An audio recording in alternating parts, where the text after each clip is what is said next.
Okay, now we're live. All right, bro. No introduction? No No, I introduction? was about to, but Tyler got that weird stare right now, bro. I was looking at Bro, Tyler. you didn't even introduce it. You just said we're live. Like Niggas just I said was we're looking at live. Tyler, bro. My fault. Okay, welcome Yeah, back to a new episode of Lunchroom Debates. I'm your co-host Dibo with my other co-host Matt. Pleasure to be here on a beautiful Monday. Pleasure to be here. Yeah, man, it's great. Man, we have a very special episode for today. We are here with our two guests, Danny and Tyler, aka Oh my T. fucking god, Hami Haquez, bro. Jesus.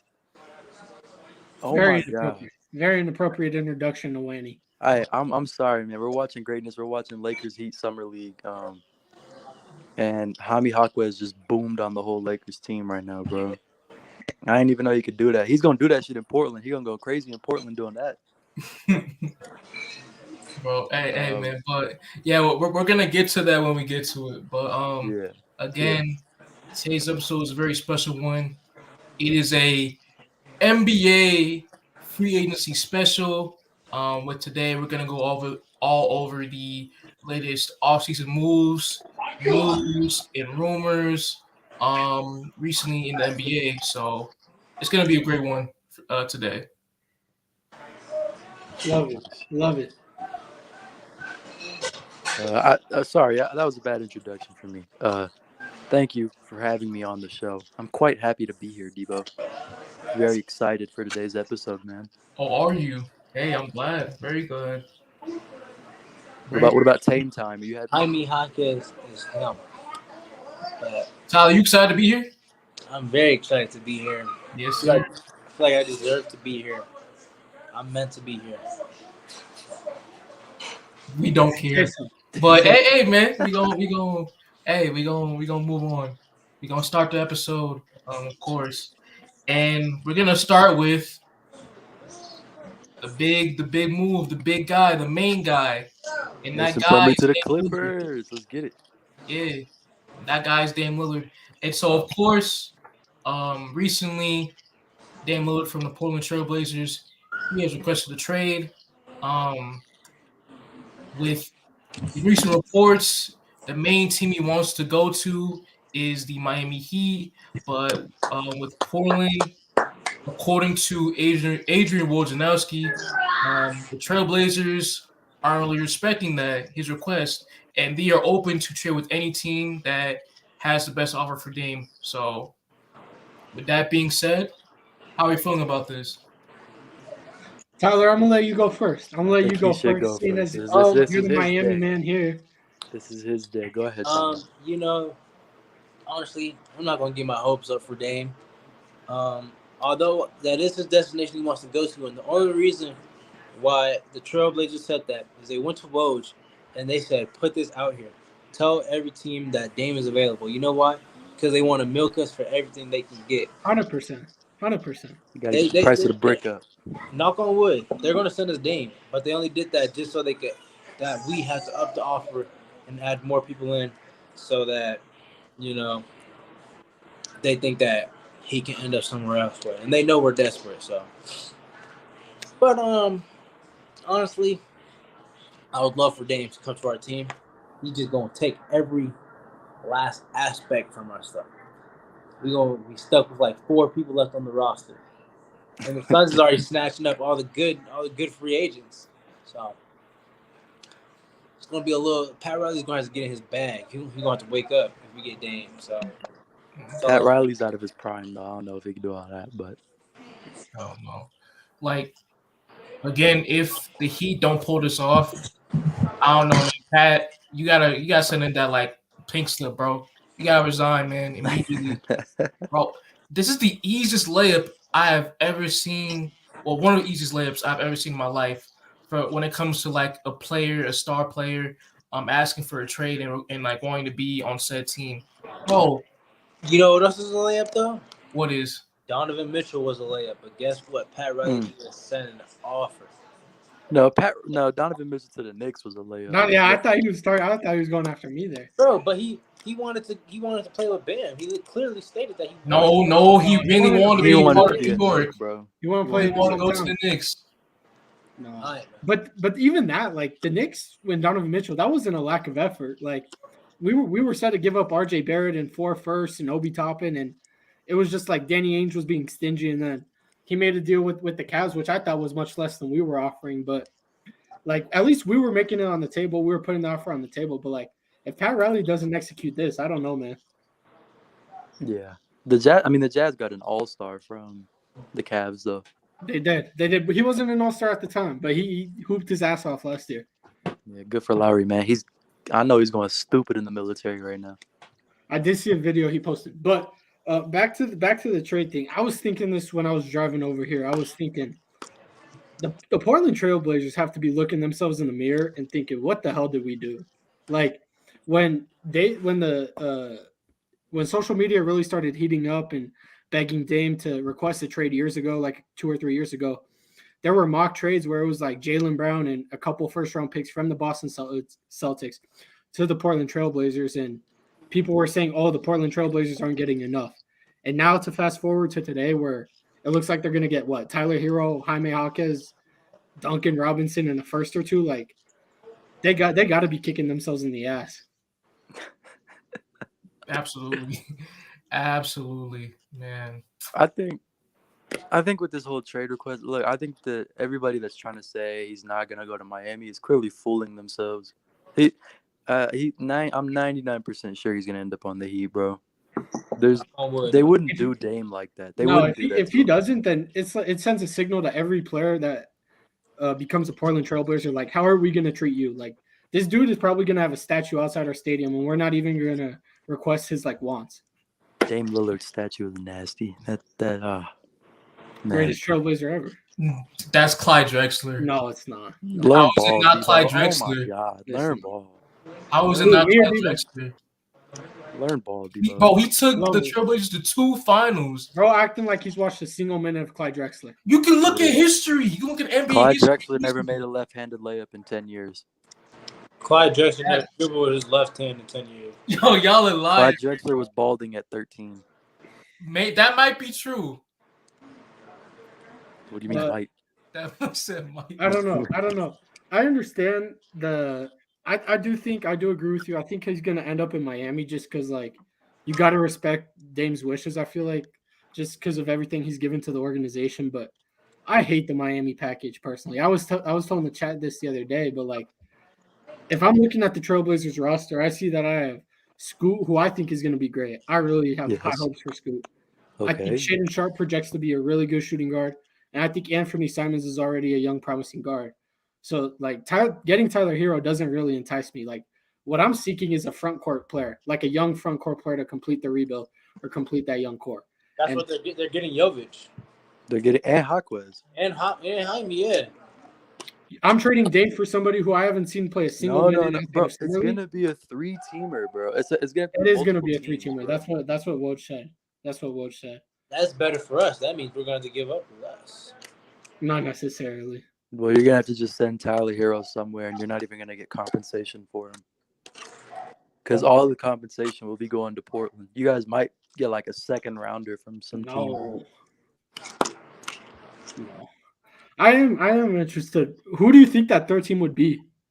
I know the rumor is the Brooklyn Nets, but no, I think it's gonna be a cap like a team with cap space, probably. The Spurs. Thunder. Ooh, Tyler Hero and Wemby. Yeah, that shit's ass. Bro, but the Spurs got cap space though. They did nothing the whole like in free agency so far. Except I was gonna say Houston, but no, they used up their money. Yeah. Does Toronto? No, Toronto still doesn't have any money. Toronto has money. Bro, Pascal's going to get traded too. Charlotte has that might be a different segment, but Pascal's going to get traded too. I don't know, though. Like, because Masai's so stingy with giving up those pieces.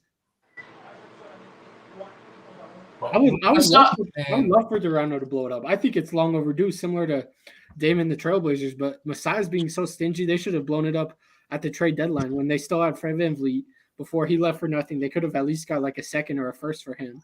It was rumored that the Grizzlies were offering 3 unprotected firsts for OG, and they still never blew it up. So, like, if they're not blowing it up then, like, why would they do it now? Bro, Masai Ujiri like tricked the entire world, man. Oh, The entire world. He tricked us all. He tricked you, Matt, Danny, Tyler, me. He tricked all of us, man. I don't know what that Toronto team's doing right now, bro. I remember we came onto the podcast like right before the trade deadline, and we had like mock trades drawn up, and each of us had a Raptors trade drawn up because we thought that they were going to blow it up, and surely enough, they did not. Bro, we was talking about guys like Gary Trent, OG, even Van Vliet Siakam, and what did they do that trade deadline? Nothing. They traded for Jakob Poeltl Oh, they traded for future first. And they didn't even make the playoffs. They did all of that just to lose to a 9-year-old, bro. To DeAndre DeRozan. I was about to say. Like, bro, like like when Scotty Barnes post game, he said after they lost, right? He said, bro, I think we got affected by the noise that game. It was a home game. It was a home game. It was... What? By a little girl screaming. Real. You missed like what 18 free throws because of that? No, I'm sorry, but no. You can't go out like that. I'm sorry. No, the Raptors are in a weird. Maybe they should trade for Dame. No. They need to rebuild. I don't want them to like retool and think that they can still compete. I don't know. I don't think they're gonna go through another rebuild. Oh, their new head coach. I forgot his name, but he came. He's a foreign guy. He's a foreign guy. Yeah, I know who. Yeah. And his biggest strength is like development too. So Toronto's is in this weird spot where it's like, what are they gonna do? What's the end goal? Scotty Barnes is gonna save that franchise. I don't know. If Dame isn't going to the Heat, where would you guys think his best fit would be? Brooklyn. Obviously, the Clippers. But the Clippers. I don't know about they got nothing to trade. They got Terrence Mann and Bones Highland. Don't even put that shit in the air, bro. He cannot be a Clipper ever. Yo, this dude Hushafino stinks. He just missed 2 layups. Sorry. Update. Don't worry, Danny. It'll pay off. The Lakers are getting blown out by the Miami Heat. What's new? Oh, don't worry. Hushafino's still a future Hall of Famer. Don't worry. But you never watched him playing in college. Nope. I respect the honesty though. I think Dame's perfect fit is the place where he said he doesn't want to go, and that's Boston. That's Boston. I mean, like the Jaylen Brown Dame swap is obviously the one that you're thinking about because at least then you get like a nice young intriguing forward who's already been an all-star, all-NBA caliber, and then for the Celtics it's like we're in a win now situation where we have Dame, we have Porzingis, or not Dame, we have Tatum, we have Porzingis, and then you add Dame to that. Like I like the looks of that. I don't like my consolation prize of Damian Lillard to be a dude who can't dribble with his left hand. I mean, he's a younger player. Would you rather have Jaylen Brown or Tyler Hero? I'd rather have the Heat draft picks. 3 Heat draft picks, 2 rookies with high potential, and Tyler Hero. High potential is a little wild. I'd rather have those 2 rookies and those draft picks. If you get Tyler Hero, it's like, okay, we can ship him somewhere else. But I'd rather get the 2 rookies and the draft picks than whatever the hell Boston's going to offer. Because I'd be more enticed to say, well, if we send them to Boston, those picks are going to be way later. Those picks are definitely not necessarily. They could trade the picks that they got in the Porzingis trade. They didn't get any picks. They got 2 picks in the Porzingis trade. And they're from Golden State. If I'm Portland, I honestly might take a chance at that. Nah. You have. Although Draymond did sign an extension, and we'll get into that. I mean, the Warriors roster is aging, so you could say, hey, what if they decide to blow it up? If they continue to keep losing, if the team is maximized, or like, what happens if they win one and then just want to have a last dance type thing and want to go their separate ways? The pick that they got is a 2024 pick, so it's this year's pick. Never mind. Throw that out the window. Right, but Golden State, they're gonna roll with that team till like the wheels fall off. To like, oh yeah, like Steph, Draymond, Clay, they all retire, bro. Hey, hot take that shouldn't be hot. The wheels already fell off. Nah, that team's maxed out. That team's maxed out. Bro. They've maxed out. Yeah. Oh.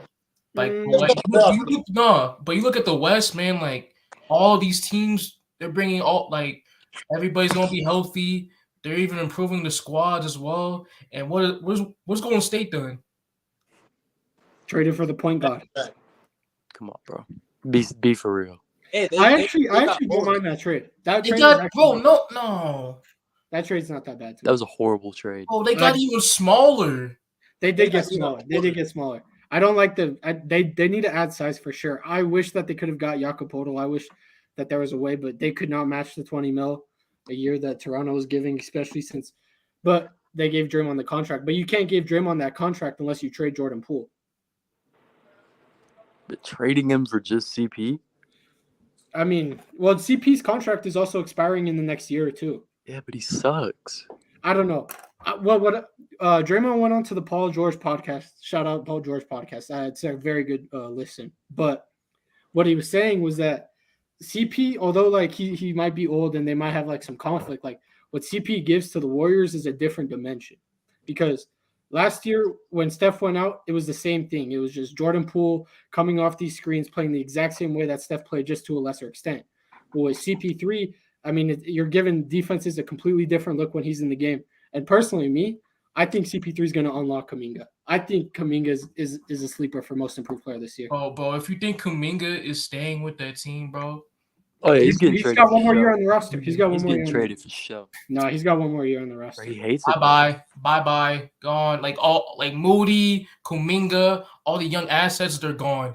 Everybody gone. Yeah, I don't think so. I mean, you also got to realize, like, you're trading those young assets, but what players are you getting back? Because those dudes have small contracts.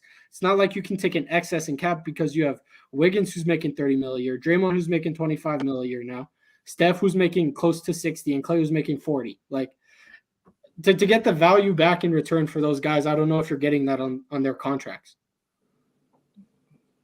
I mean, they got to get a big soon, though. I don't know. They 100%. don't have a single player on the roster that's taller than 6'9". I think Draymond's their tallest player. No, Kevon Looney. He's like what, 6'8"? I think. So yeah, 6'8", 6'9", around I there. could see them get going because Mason Plumlee's rumored to be on the trade block now. I wouldn't mind Mason Plumlee on that team. They're not just gonna trade Plumlee. They just signed him. Oh, was that what it was? Yeah, he just got a. Oh, was it the vet $5 minimum? million deal. Hold on. It says LA had no avenue to replace Mason Plumlee at more than vet minimum and could use his salary in a trade down the road. That's from ESPN. Down the road. That's from ESPN. Yeah, what do they know?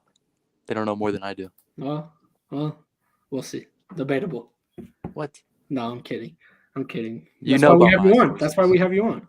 You know about Hey man, we might have to put in an application soon. ESPN they need new guys, man. So yeah, On I'll the work low. for free. On the I'll low. work for free. If money was a problem for them, bro, I'll work for free. I facts. won't work for free, but I'll work for half of what Van Gundy got. I'll work for half of what Van Gundy got. I'll work for a quarter. Hey man, money's money. So Money is money. Well said. all right, but let's go back to Dame, man. So Yeah. We kind That's of back on topic. yeah.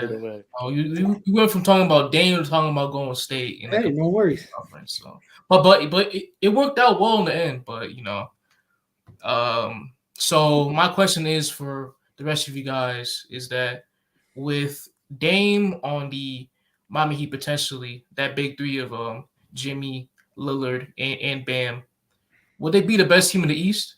No. Fuck no. I don't even know if they're the second best team in the East. I don't even know if they're the third best team. All right, no, but I don't know if they're the second best team. They're easily like a top 3 team in the East, but Milwaukee's probably got that shit on locks for however long the Greek god decides to stay there. They got it on locks. But Who, Listen. I feel like if we do get Dame, we're not going to win next year. What? I think it'll be the year after that. If we do get Dame. That's why. And why is that? Because, you got to come in. You got to get used to the system. And then with what it's looking like, if our team diminished, if we can't fully build like that, then we might have to wait till the next offseason to fully build around them. That's what I'm saying. Just like when Anthony Davis didn't win right away on the Lakers, did he? Yeah. literally the first season. My bad. They were Learn ball, not though. gonna win if it didn't go to the bubble though. We were gonna win if we didn't go to the bubble. I don't We were know. the best team in that. What are you? Well, we were the second best team. The Bucks were Nah, the best. Clippers were record. low key rolling before that. We were No, number no, one in the the West. Lakers were the best team in. We were number one in the West. Oh, the defense was nice that year. I do remember. That's that Frank Vogel. Yeah, they were the best in the league. Clearly, the whole season. bro just made it up. Matt doesn't know what good Clippers were basketball rolling. looked Clippers like were back rolling. then. Oh, they were gonna get smacked by LA regardless. Matt Clippers didn't are, know what the Clippers good are built for basketball the looked like. Lakers. What? They were are you telling me the Clippers were not assembled to take down the Lakers? Well, they were, but Why didn't they play against the Lakers then? Why they lose to the Nuggets? Well, that's Exactly. the problem. Nuggets They and weren't Nuggets. assembled for the Nuggets. They were assembled for the Lakers. That's an They were- excuse. That's an excuse. isn't Jokic and AD, aren't they both like really bigs? Like they're both bigs, right? Who's better? Enough said. Back Enough then? said. Back then, that season? Bubble AD was different. Bubble AD was That different. whole season AD was better than him. Bubble AD was a real menace. I can't lie. Bubble AD was who. AD is just a menace in He was general. better than LeBron in the bubble too. Don't sleep. I Except can get in behind that. Maybe. It was a 1A, 1B. I can get but, behind that, I AD. can't, but yeah, I respect that. But Wait. No. But going back to Miami, Matt. yeah. I don't will know. man. Miami be the best team in the East? I don't know. I can't say. It's hard for me to evaluate without knowing what package they're giving up. If the package is Duncan Robinson, Tyler Hero, Jaime Jaquez in the first, I think so. I really do. I think when you have a big three of Bam, Jimmy, and Dame, and you have a coach like Spo who basically runs the East at this point, I really think it's hard for another team to beat them. Now, is the chemistry and the surrounding pieces a question mark? 100%. But I think that if you can roll out with a lineup where you have Dame, who is it? Caleb Martin, Jimmy, Caleb, and then Bam, I think you're fine with that. And then piecing together whatever you have on the bench, like we'll see how that works. But like, I just think that big three, and like you said it, Dibo, in the chat the other day, like the East is so pussy. The East is so pussy. Miami Heat are going to beat teams just based off effort. Like they're going to literally get to the conference finals just based off effort. And then from the conference finals, I think Dame and Jimmy and Bam can carry you from there.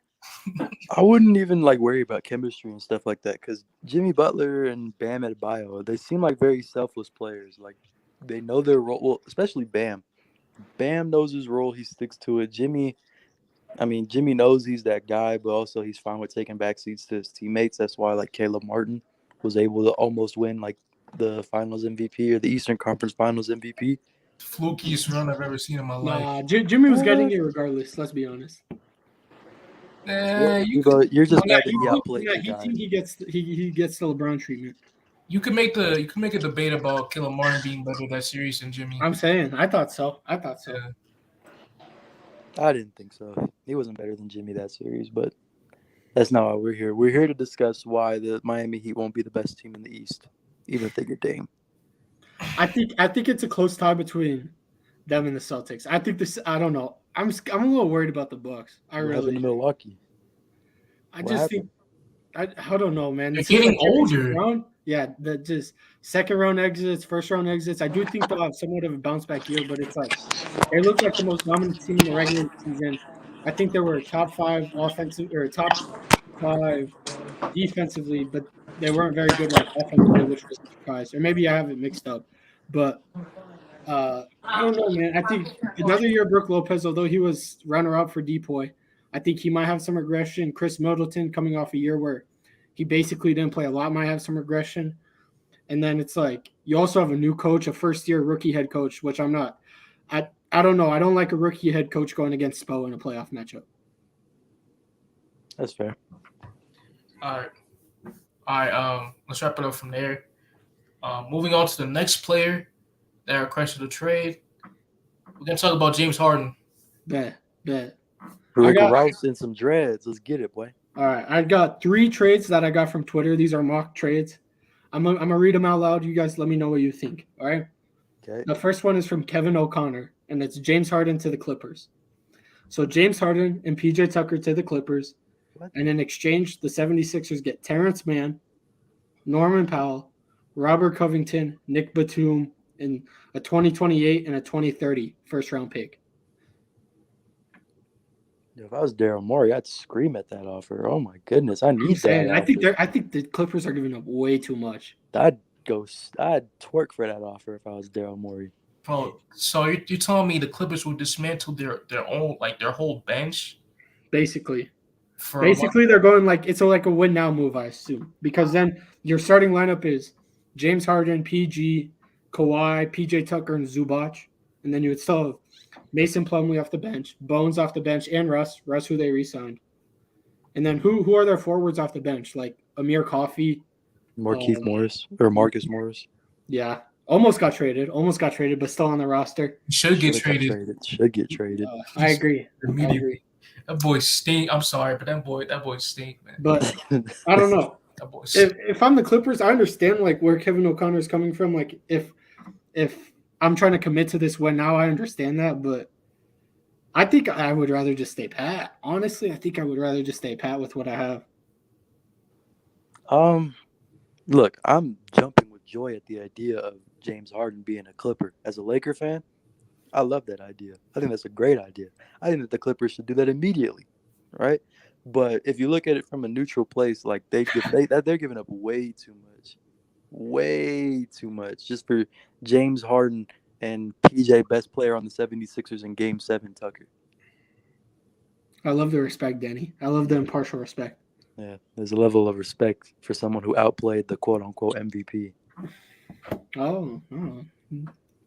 Just remember, there was somebody on Lunchroom Debates who came on and said that Jokic was the MVP. Wonder what that guy's doing right now.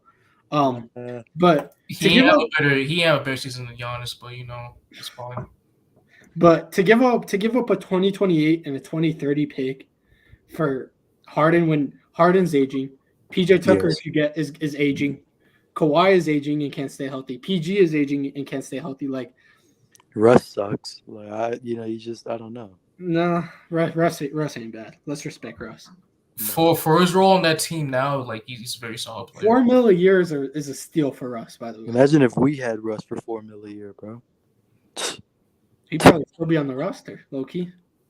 Imagine, bro.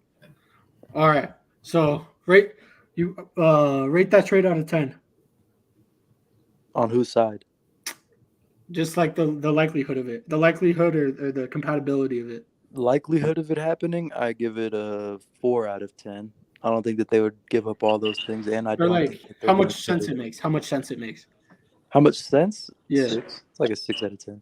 6. That's fair. I would probably give it like 5 or 6. Dibo? So I'm gonna give it maybe a like a 60%. 60%. Okay. Next trade is a 3-team trade. So stick with me, all right? Ooh. It's between the Suns, the Clippers, and the 76ers.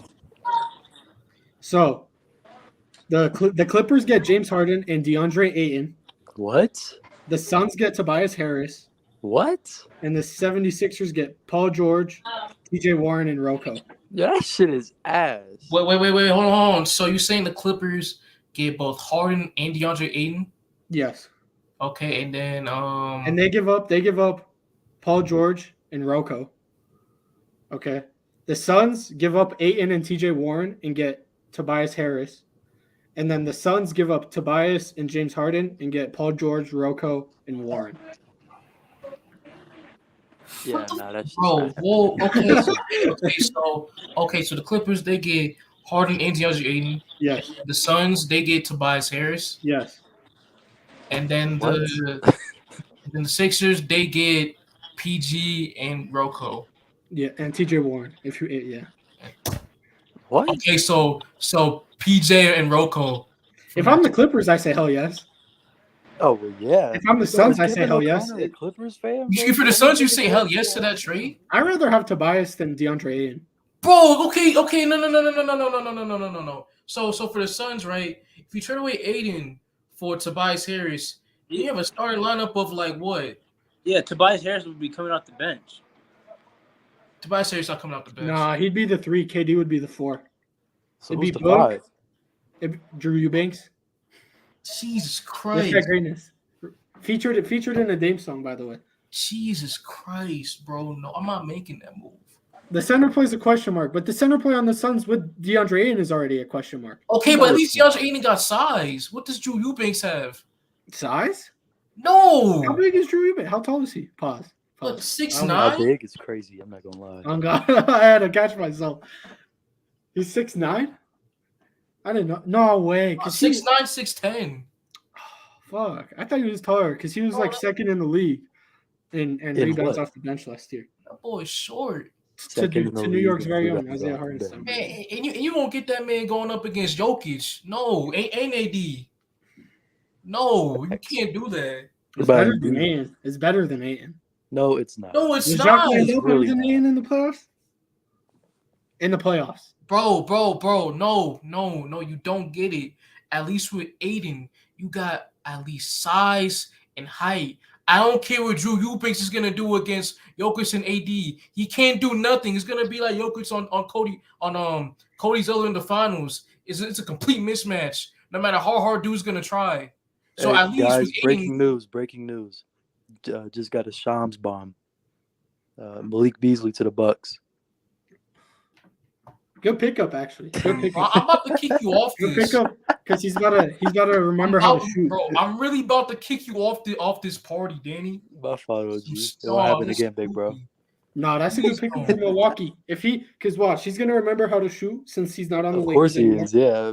Bro, he's And then you get a floor spacer for Giannis. So Whatever. I see the thinking of Milwaukee. I actually kind of like that pickup. That's a good pickup. All right, let's move on then. Because that was a pretty shitty trade. I think we can all agree. Last one is James Harden to the Pelicans. Okay. CJ McCollum and Jordan Hawkins, their first round pick from this year for James Harden. Just straight up, no picks. No picks. You could this trade had a first round pick attached with the Pelicans package going to Philly. I think that's a little too much personally. But I like this trade straight up if it happens. I like it. I like that trade the most out of any of the ones you listed. I was actually thinking of it a couple of days ago after Harden requested a trade. I was making breakfast. I had a hot pocket in the Bro said making breakfast and then said he had a hot pocket. That's Bro just put it in the It microwave. was like That's 12 o'clock. nasty. It was 12 o'clock. It was 12 o'clock. It was 12 o'clock. That's fair. It was 12 o'clock, bro. Fair. It was 12 o'clock, and I had to eat something. So I was making a hot pocket in the microwave, and I was just sitting there, and I was thinking about what if they traded James Harden to the Pelicans? I think that it makes sense. Like, it could happen. I do too. But him and Zion would be going crazy at the strip clubs, bro. They'd be going insane. 100%. Come on, man. No, Zion's a changed man now. Zion's he's a not. family man now. No, he's Tyler not. Zion's a family man? Zion's a He's family got man. two families. Oh no, Zion! No, Zion Jr. or Zariah? no. Oh God. Zion Jr. or Zariah? Come on, bro. Zariah. Zariah, that's crazy. Messed up. That's so crazy. messed up. Zariah. Free Zion. But Free back Zion, to basketball. real. Wait, hold on, yo, stop, bro. Leave my man Zion alone. Leave him alone, bro. All right, so back to basketball, bro. Chill out, bro. Chill. Leave my brother. Zion. What do you mean? Leave my brother alone. He got his own thing to deal with. Leave him alone. He got it. Okay, we good? Okay. We good. Bad. All right. So going back to basketball, right? I think out of the three trades Matt just said, that one is the most realistic. Of course, with the Sixers, you get not really James Harden, but another playmaker and a shooter guy that can create off the dribble as well. I don't like the fit between him and Maxey. They can't play together in a lineup, especially on the stretch. But I think that, like, relative for a return for Harden, that's fair.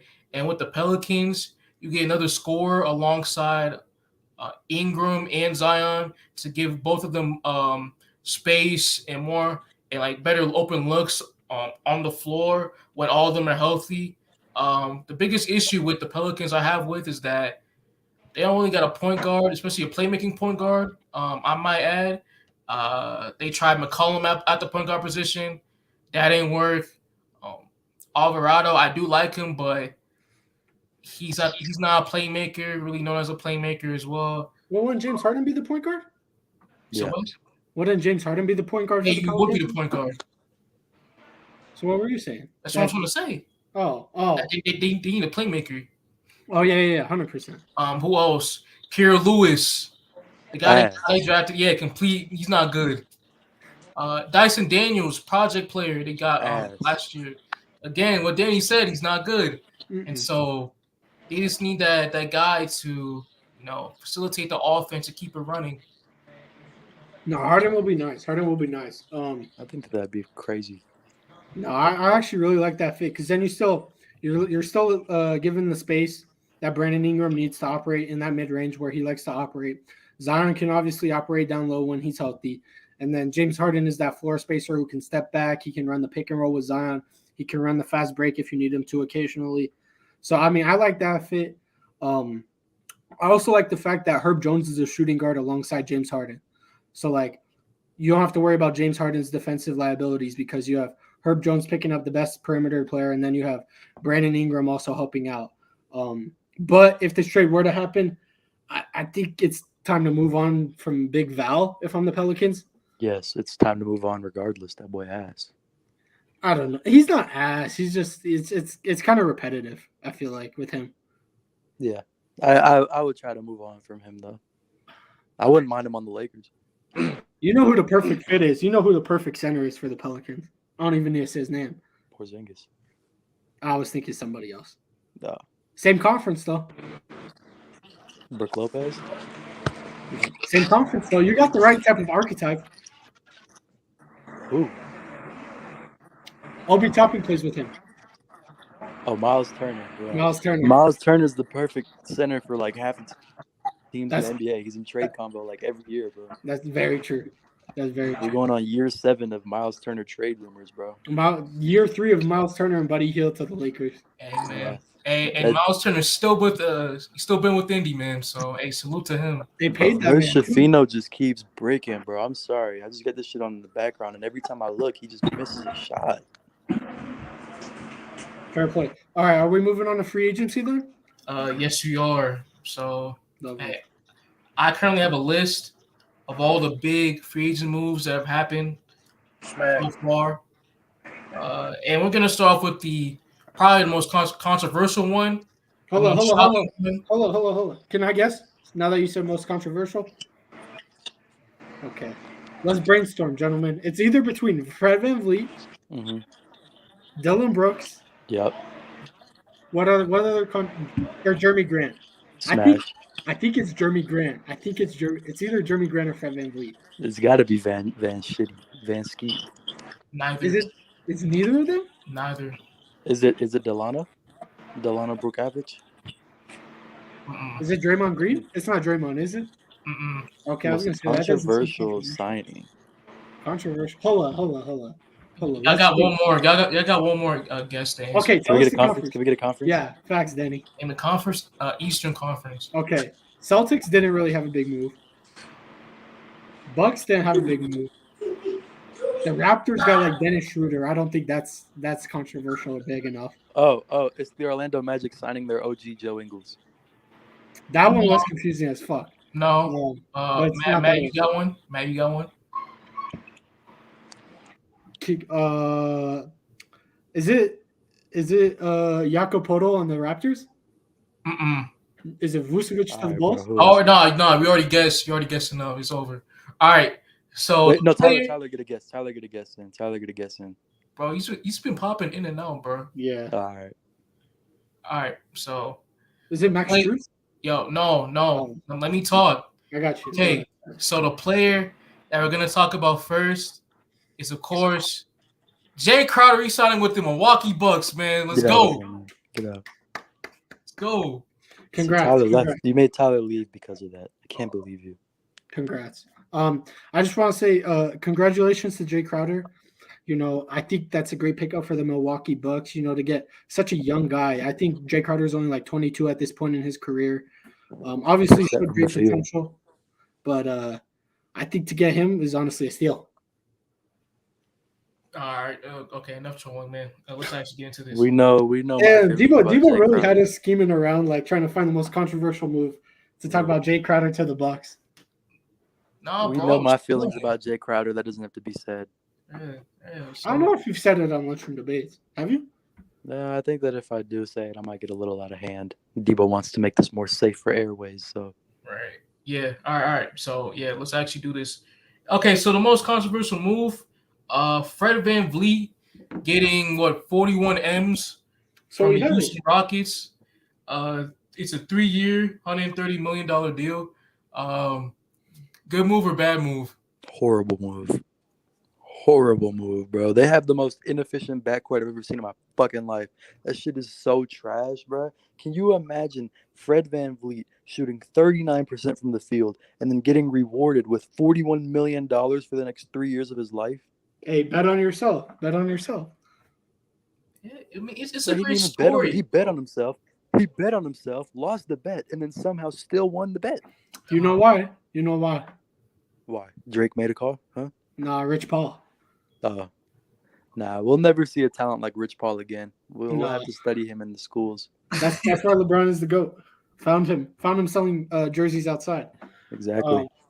Hate the trade. Or not the trade. Hate the pickup. Exactly.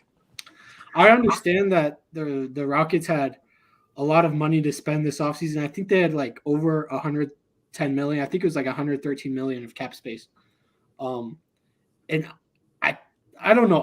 I don't think they wasted it necessarily, but I think it was misused is a better term. And I think that when you draft a guy like Asor Thompson, they got Amen Thompson. When you draft a guy like Amen Thompson who has this high potential, and you basically handicap him to basically having to come off the bench for the next 3 years unless you move Fred VanVleet, I just don't love that. I didn't like the move. I hate that contract. No, that one was probably the worst contract to me of free agency. And the contract is so bad. You said that unless they trade VanVleet, but they can't trade him with that contract. Nobody's trading for that contract. No, ever. you could trade him, but I think you'd have to attach like one of your young assets, like Josh Christopher, or like a young piece. He can't go. Christopher's already gone. They already traded Jalen Green's boyfriend. 100%. So I mean, Oh, come on. what? Oh, Brian? come on. What? Dibo, Oh, stand up for your favorite player. Come on, bro. Jalen Green, that's Bro, wild. it's 2023, man. He can live his truth, bro. There's Dude, nothing it wrong was with like Hey. years ago. The video happened years ago. Dibo, don't act like you weren't jealous of Josh Christopher when it got leaked. No, I wasn't. I would never be in that position. He's smiling for everyone that's watching or that's listening on a Spotify like podcast or whatever. Debo's smiling right now. That's how you know he's lying. He's blushing too. Look at He's the little red on his blushing. cheek. He's covering his face. Oh my god! But Dibo no, hates these allegations. Look at him trying not to laugh. bro. But no. Don't smile, Debo. It's not if it's not true, then don't smile, bro. No, Look at him. He can't even do it. He can't. well done, Danny. Yeah, y'all out of pocket, man. Leave them boys alone, man. Please. I said there's nothing wrong with it, man. It's 2023. They can live their truth. Oh, okay. Let's get back to VanVleet, bro. Okay. All right.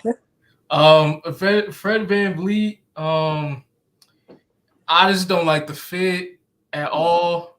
So you're telling me you went from an inefficient backcourt with KPJ and Jalen Green, and neither of them can play defense, and there's really no like threatening playmaking with that backcourt, and so you go from that to a non-playmaking backcourt, inefficient, where they got smaller as well.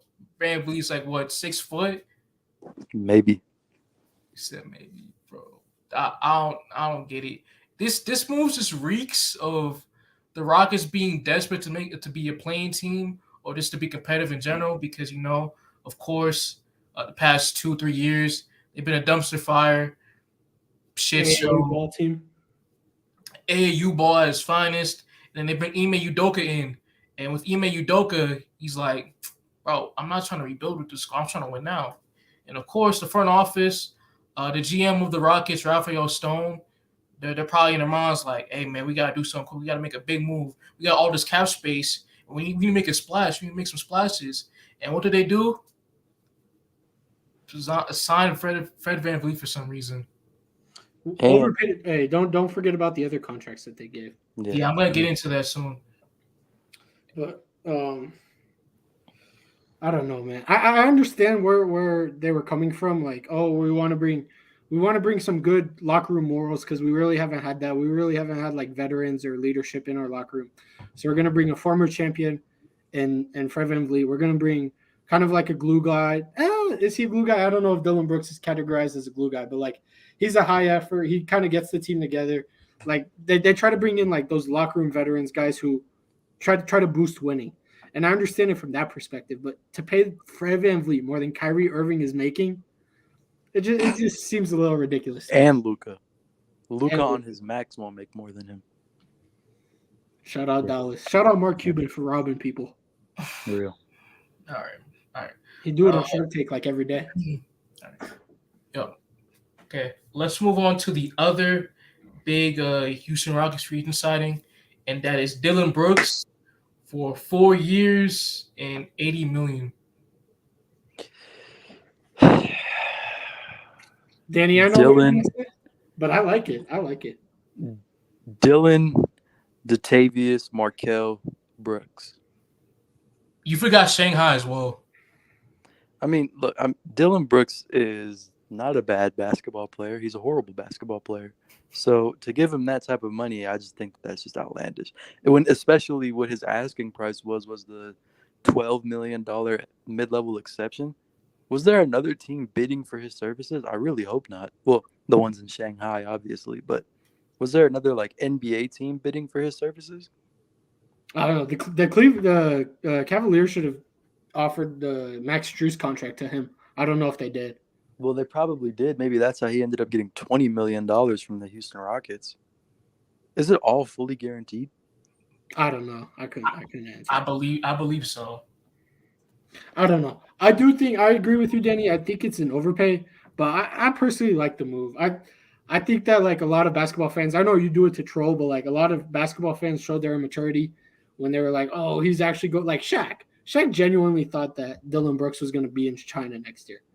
Like, I know like it's funny to troll. I even did it myself, but like the dude is what did he make all NBA first team? Like he's an elite defender. He might be an inefficient shot chucker, but he's a good locker room guy. And to have the defense and the effort night in, night out that he provides is kind of invaluable in the NBA right now. It's something that they needed, yes. I don't know. It's an overpay. It's an overpay. Yeah, big one. Big time. Okay, I'm going to put it at this. If they didn't sign VanVleet, especially for the money VanVleet got, and they just only signed Dylan Brooks, I would have been way more okay with this move. I would have been completely fine with it. Because you got to think about it. If people really think Jalen Green is the guy that they think he is, I don't think he is. But Jalen Green's gonna have to get an extension, right? Yeah. You see what all these other guys are getting their extensions for. You think Jalen Green's gonna want anything less, especially if he was a number 2 pick and they're supposed to try to make him the guy? You think he's gonna settle for anything less than $200 million? Well, you're allowed to go into the luxury if you're matching restricted offers. Yeah, but why would you do that? Why would you put yourself in that situation? Because you're gonna have to pay him. Alperen Sengun. You're gonna have to pay Sengun. He's gonna need his money. Jabari Smith one day. Probably not, but okay, sure. Jabari Smith. Amen Thompson. Well, by the time that Thompson is getting his money, like Brooks is a 4-year contract, VanVleet is a 3-year contract. So by the time that he's gonna get his money, it'll be like their money will be off the books already. Yeah. So I'm not worried. I'm just saying it. Jalen Green and Sengun and Smith, those guys are the ones that they're going to have to actually pay if they pan out to be what they think they can pan out to be. So I don't know. They kind of fucked themselves. I will say I am excited for the bench unit of the Rockets. To have a bench unit of Amen Thompson, KPJ, Tari Eason, Jay-Sean Smith, and Jacques Landale, not bad. What about Cam Whitmore? Cam Whitmore too. Well said. I did forget about him. But they overpaid the fuck out of Jacques Landale. It's only 1 year guaranteed, though. Yeah. It is. I'm not losing sleep over it, man. Oh, well, there goes Danny. I'm not losing sleep over it either, but I don't know. They also signed Jeff Green, which I'm all for getting locker room guys. I'm all for getting veterans, at least especially if they're on a minimum. Like, why not get a former NBA champion who's literally seen everything in the league? I think Danny said he's backstage or something. He said, let me back in. Me back in. Yeah. Appreciate you doing that, Dibo. That's fake, bro. I see how it is, bro. I was make got the same one every make a time. little jokey joke that you're like Josh Christopher, and you do me like that. Okay, Bro, all right, Dibo. I understand. don't blame me for your shitty ass Wi-Fi. Not my Wi-Fi. Sure. It's actually Simba. So Okay. Sure. Hey, don't call out Xfinity that way. real, best Real. Wi-Fi service in the game. Respect greatness. No. Whatever they got in DIA, that's the best Wi-Fi service. The IA DIA Wi-Fi. has some crazy they have some crazy Wi-Fi. It don't work on my phone. Swear. What? It never do on my What's phone. wrong with your phone? DIA got some crazy Wi-Fi. DIA be working fast as fuck. I can like download a movie while I'm waiting to board the terminal. All right. Hey, do not go to the bathrooms at DIA. I won't say anything else, but do not go. What you Dibo do knows in the what I'm talking bathrooms there, about. Danny? That's what they do in the bathrooms, bro. They do. I don't see shit. That's what I'm curious. No, they doing rituals in the allegedly. That's what I've heard. They doing sacrifices there, bro. Nah, that's what I've heard, bro. Especially in them tunnels. Get the Have you tinfoil off, Dibo. Have That's you what heard the rumor I've of heard the- that allegedly. I've heard that from a source allegedly. It's from an alleged source. Yeah, Have you heard- Facebook. Have you heard the story about the blue horse? The horse, like when you enter Yeah. DIA? Yeah. Everybody has. Bro, they be thinking it's just an airport, dog. That's all Nah, it is. if you go on Snap you'll see something interesting. Nah, you'll see some crazy stuff. Snapmap's got like the blueprint of it. It's Nah. as a Jewish person, it's alarming. That's wow. Okay, all right. What do you mean by that? If you go, just look up DIA and tell me what it looks like on SnapMap. All right, don't make. All right, I'm gonna do it for you. That's bad. That's bad. DIA. Bro, no. When I first heard about that secret society type, what does that look like? This is what it look like. Can you move the phone closer? What is that? Oh, you know what I'm saying or not? damn. Do you know what I'm saying or not? Damn. You know what I'm saying or not? But let's move on. Let's move on to the next free agency rumor. Let's do it. Or not rumor. I mean, it already happened. Okay. Let's talk about another controversial free agent signing, and that would be Jeremy Grant to the Trailblazers. He re-signed for 5 years and $180 million. This was an overpay the first day it happened. This was like everybody was reacting and they said, I don't know about that one. And then to add it on, I think he's backstage. But to add on, Dame requested a trade the next day, and it just made this look 100 times worse. It's because Dame was trying to get his friend paid, man. He did the right thing. He did do the right thing. Shout out Dame. Oh, also, I find it very weird that when we were talking about what's going on at DIA, I get kicked. Yeah, they can't silence me forever. Ooh, They can't silence me forever. I don't hate it. I'm going to have like 4 black SUVs outside my house in like 24 hours, bro. It was fun. It was fun while it lasted, guys. Don't worry. You got your camera off. They have no idea who you are. Oh, they coming after us for sure. Probably. Yeah, we're screwed, man. But yo, let's stop talking about GIA. All right, but let's talk about Jeremy Grant. Was that who y'all were talking about? Yeah. I liked what Dame did. That's a good friend move right there. That's a W man's move right there, bro. That's a good move by Dame. Oh, okay. Then what about a team perspective from the Trailblazers? Team perspective, they're fucked. They're tied to him for 5 years and $160 million when he's nowhere near that value. I would have given him 100, maybe. Okay. I don't know. I don't know. I expect them to move off of him pretty quickly, though. Oh yeah, I think he'll get traded after January 15th because that's when he'll be allowed to get traded. What team? Let's scheme that. Let's talk about it. Actually, I don't know if one team's gonna take on all that money for that many years as well. Like, yeah, I think that he'll get traded going like year 2, going into year 3 of that contract is when he'll get traded. I could see that.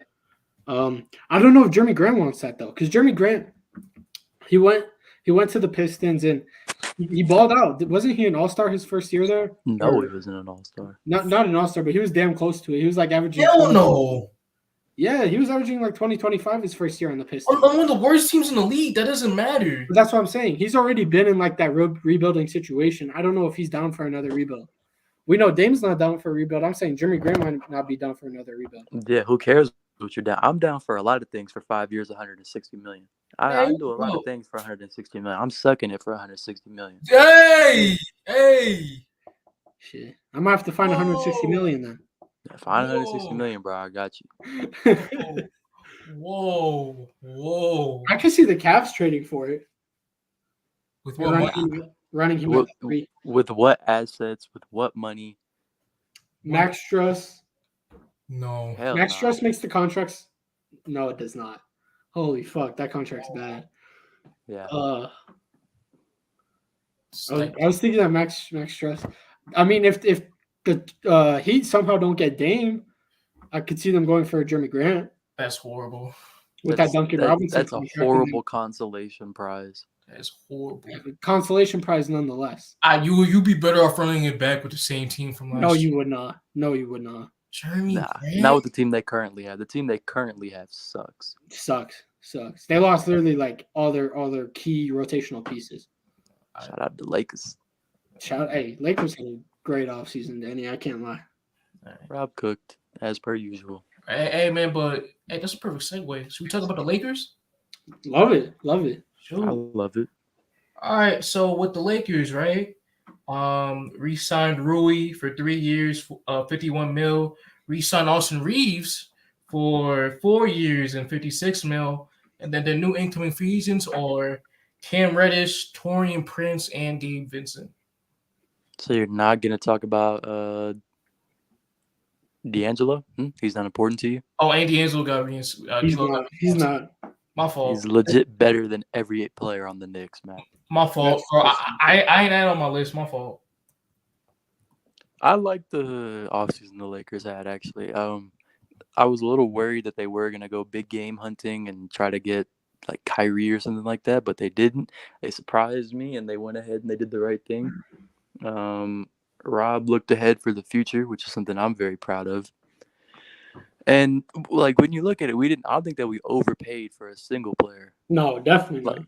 people were saying we were gonna have to give Reeves 100 mil. People were saying we were gonna have to give Rui like 80 mil. We're gonna give 55 to both, basically.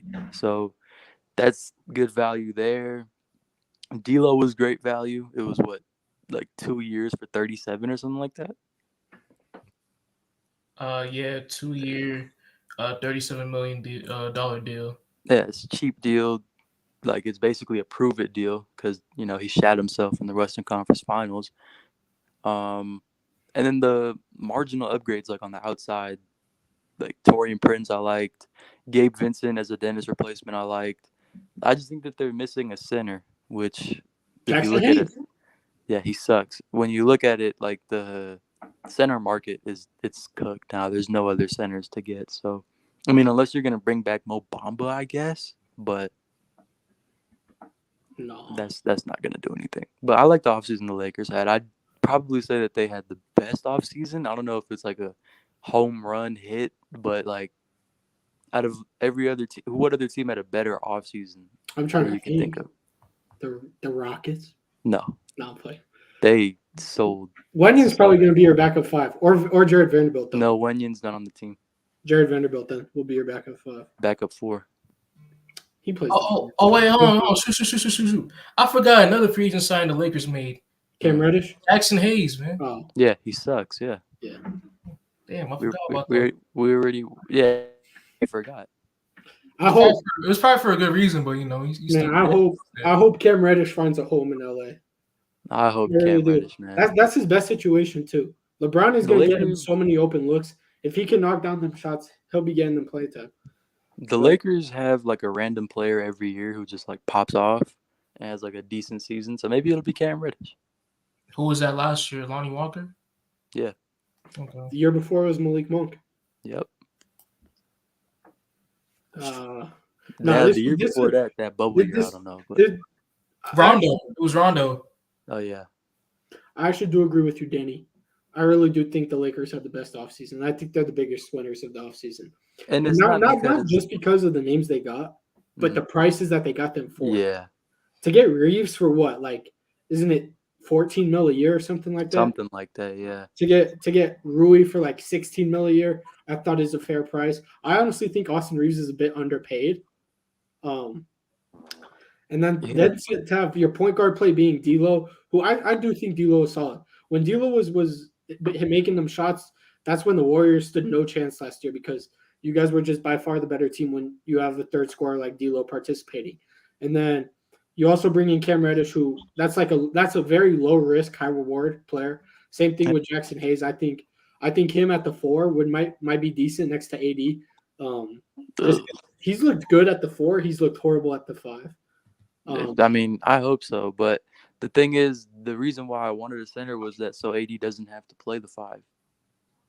Yeah, he's hella pussy. He doesn't want to play the 5. He said that. AD doesn't want to play the 5, bro. It's because he had to bulk up and now he can't shoot because he's so big. 28% from 3 that 1 year or whatever. Bro, no 20. It's like 28% on all jump shots. I don't know.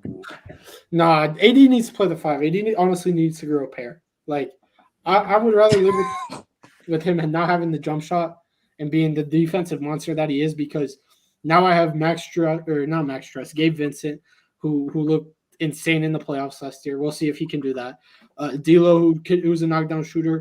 Cam Reddish, Cam Reddish does a lot of three-point shooting. I don't know what else he does, I don't but know if he's a shooter, but he shoots the ball. He shoots the ball very well from 3. As a former Knick, I can tell you, he shoots the ball very well from 3 in the limited role he had with us, and that was on contested looks. LeBron is known for getting people open looks. He just has to convert them. And then they're also bringing Darvin Ham back for a second year. System is still in play. Players are more comfortable with each other. He understands the players better now. The Lakers, they're not my favorite out the West, but they climbed. They climbed a lot. Also, we gotta look at Taurean Prince, man. Apparently, I didn't know that Taurean Prince became an absolute sniper. Did anyone know that dude's like actually a very good 3-point shooter? I thought he was a defender. Well, I thought he was like a 3-and-D guy, so that makes a little bit of sense. But I never knew that he was like he. I think on catch and shoot threes, especially in the corner, he shoots like 40-something%. On how many attempts, or do you not know? No, like majority of I don't know how many attempts, but majority of his threes are in the corner, and he shoots like 40-something%. Hello. Can we get a basketball reference, please? 38%. Always been a 3-and-D guy. 38% from 3 on 3 attempts a game. It's not bad. It's not bad. It's not bad. But whenever a player comes over to the Lakers, you got to take that 3-point percentage and subtract it by 5. Oh my God, You bro, gotta we subtract did by it. 5. Always got to give the disclaimer. Jeez, You always got to get the disclaimer. So he's like a 33% 3-point my shooter. God, bro. Hey.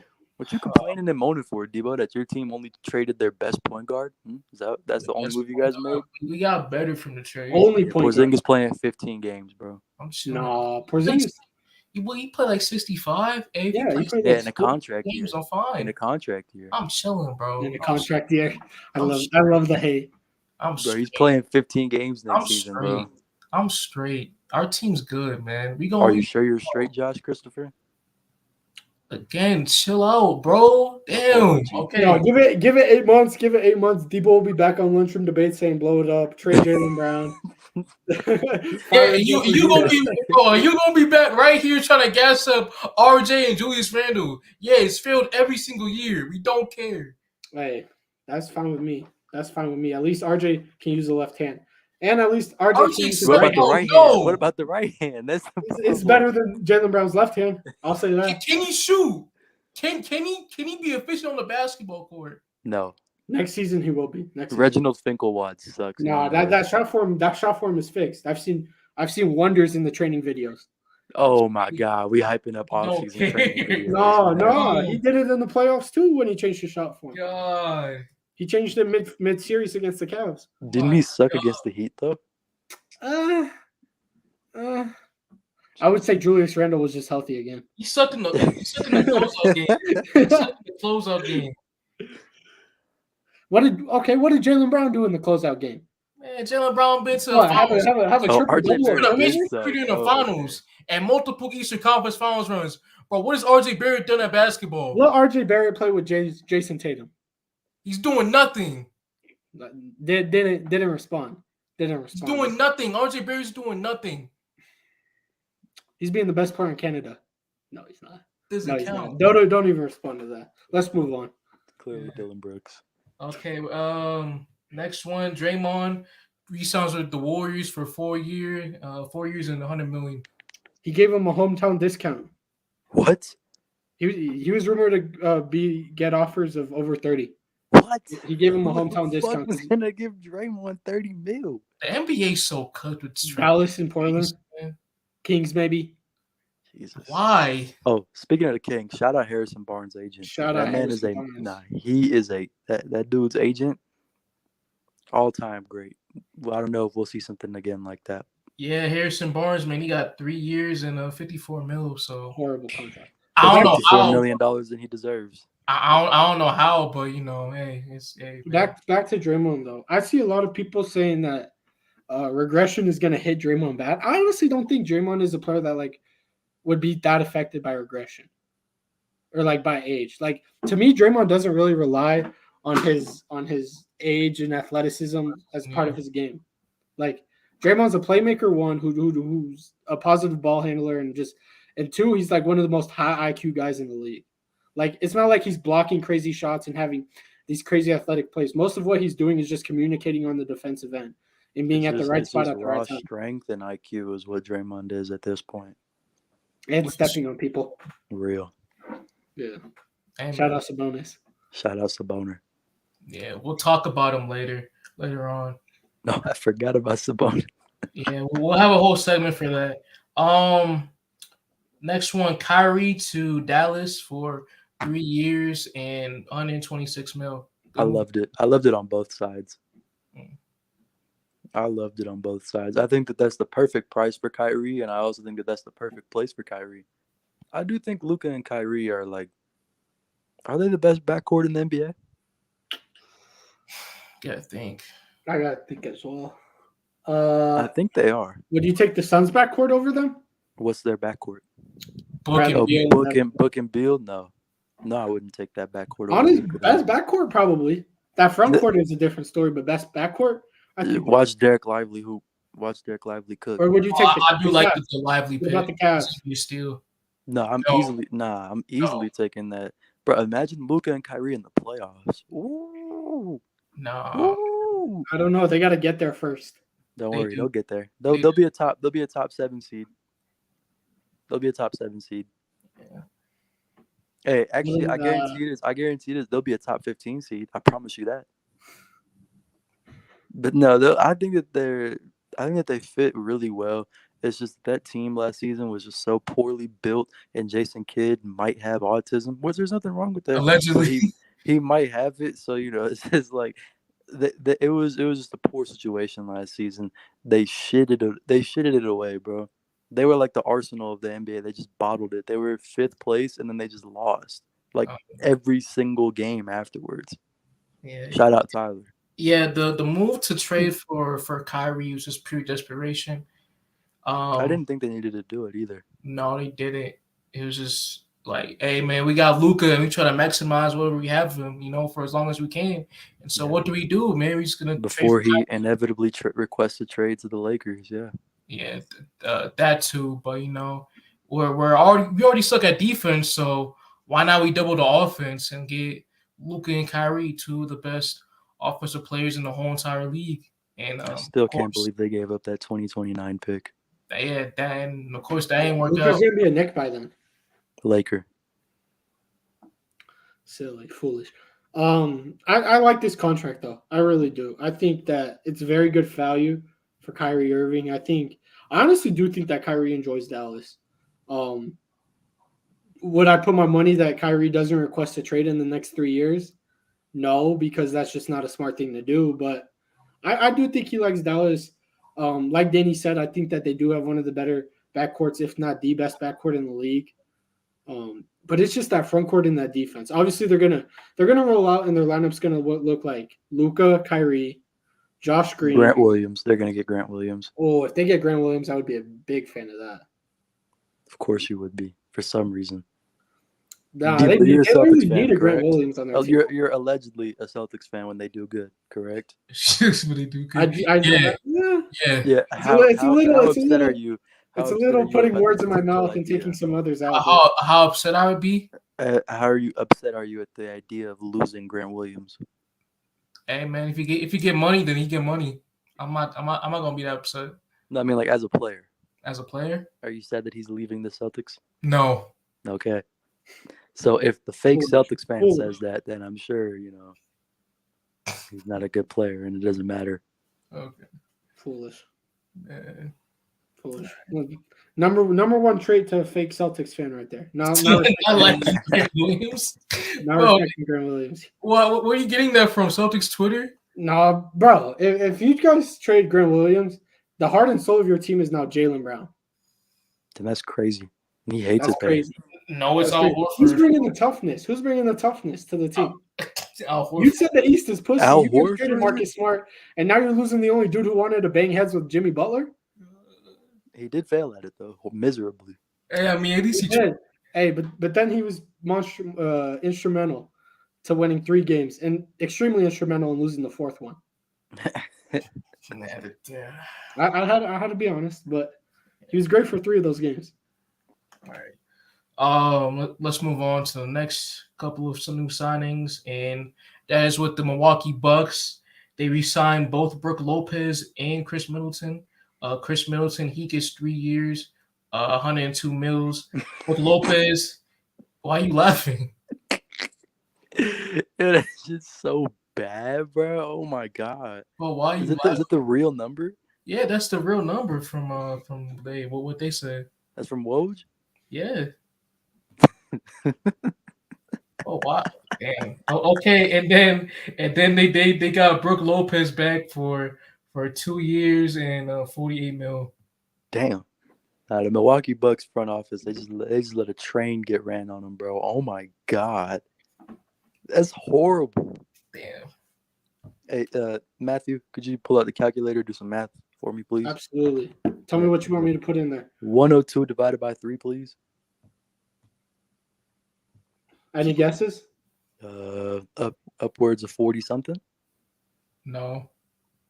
It's like in 30. It's between 30 and 35. 34. That's it. Well, ladies and gentlemen, it's official. I can't do basic arithmetic. I thought that it was more than that. I can read. No matter what they try to tell you guys, I can read. I got a 5 on the AP Lang and AP Lit exams. Hey, RJ says otherwise. The AP exams are a scam. Never spend money on those classes. Yeah, you're listening to someone who only got into college because of affirmative action. That's why he's saying that, and that's why he's mad. So that's the only reason why he's saying that. By the way, guys, that is wild, yo. Don't let him tell you guys what is and what isn't. All right. Jesus. But no, I think that.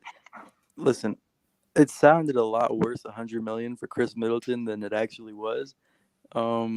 But I think they're just so old outside of Giannis. Well, Giannis is getting up there, but it's not like he's like old. But I just don't like their team. The more and more that I think about it, the more and more. Bless you, Matt. The more and more that I think about their team, and the more that I think about how they have a rookie head coach and all that stuff, the more and more like off-putting their roster really is, and their team really is. Yeah, man.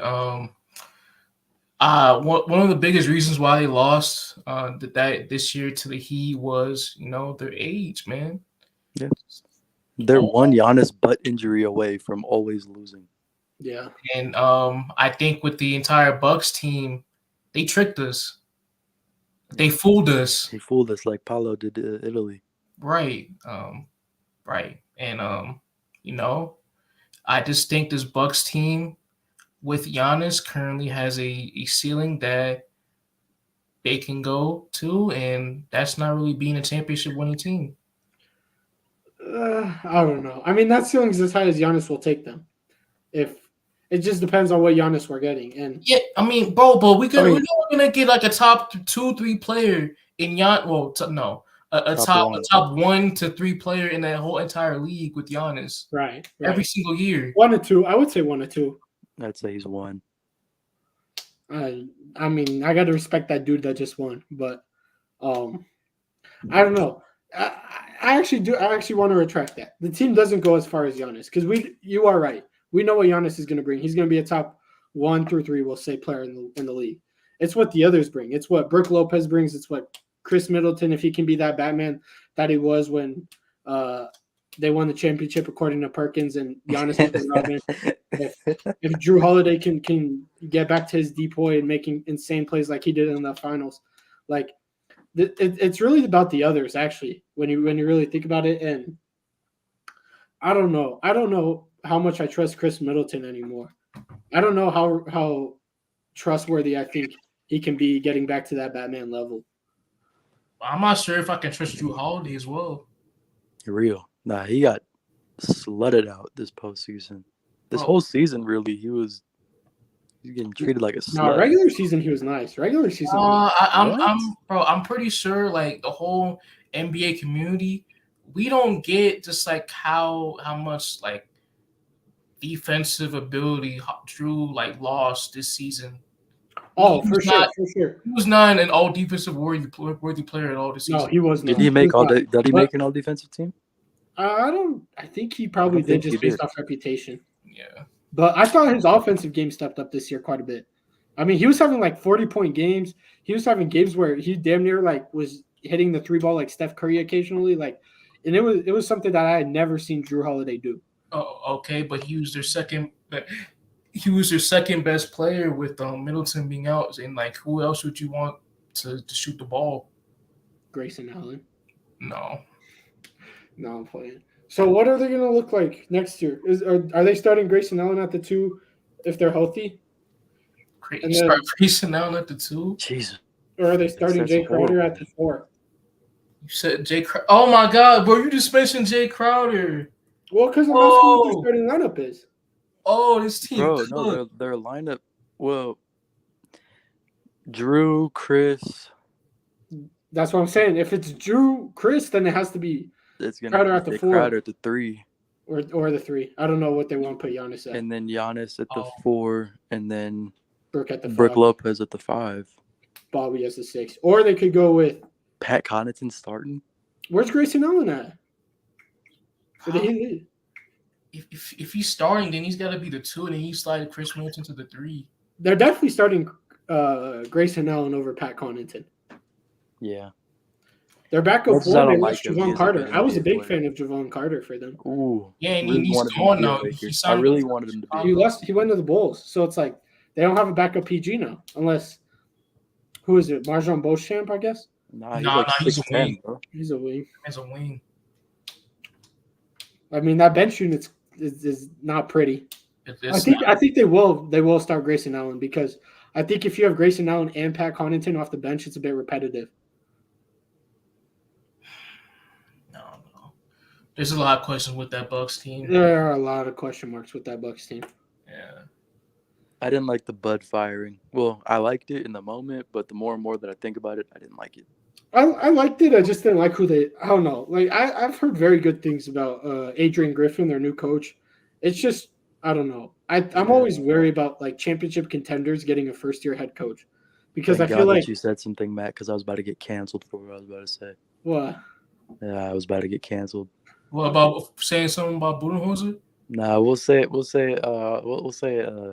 afterwards after the show's over. All right, but I don't know. Like to me, I feel like the first year, even like Darvin Ham impressed me quite a bit in the playoffs in his first year.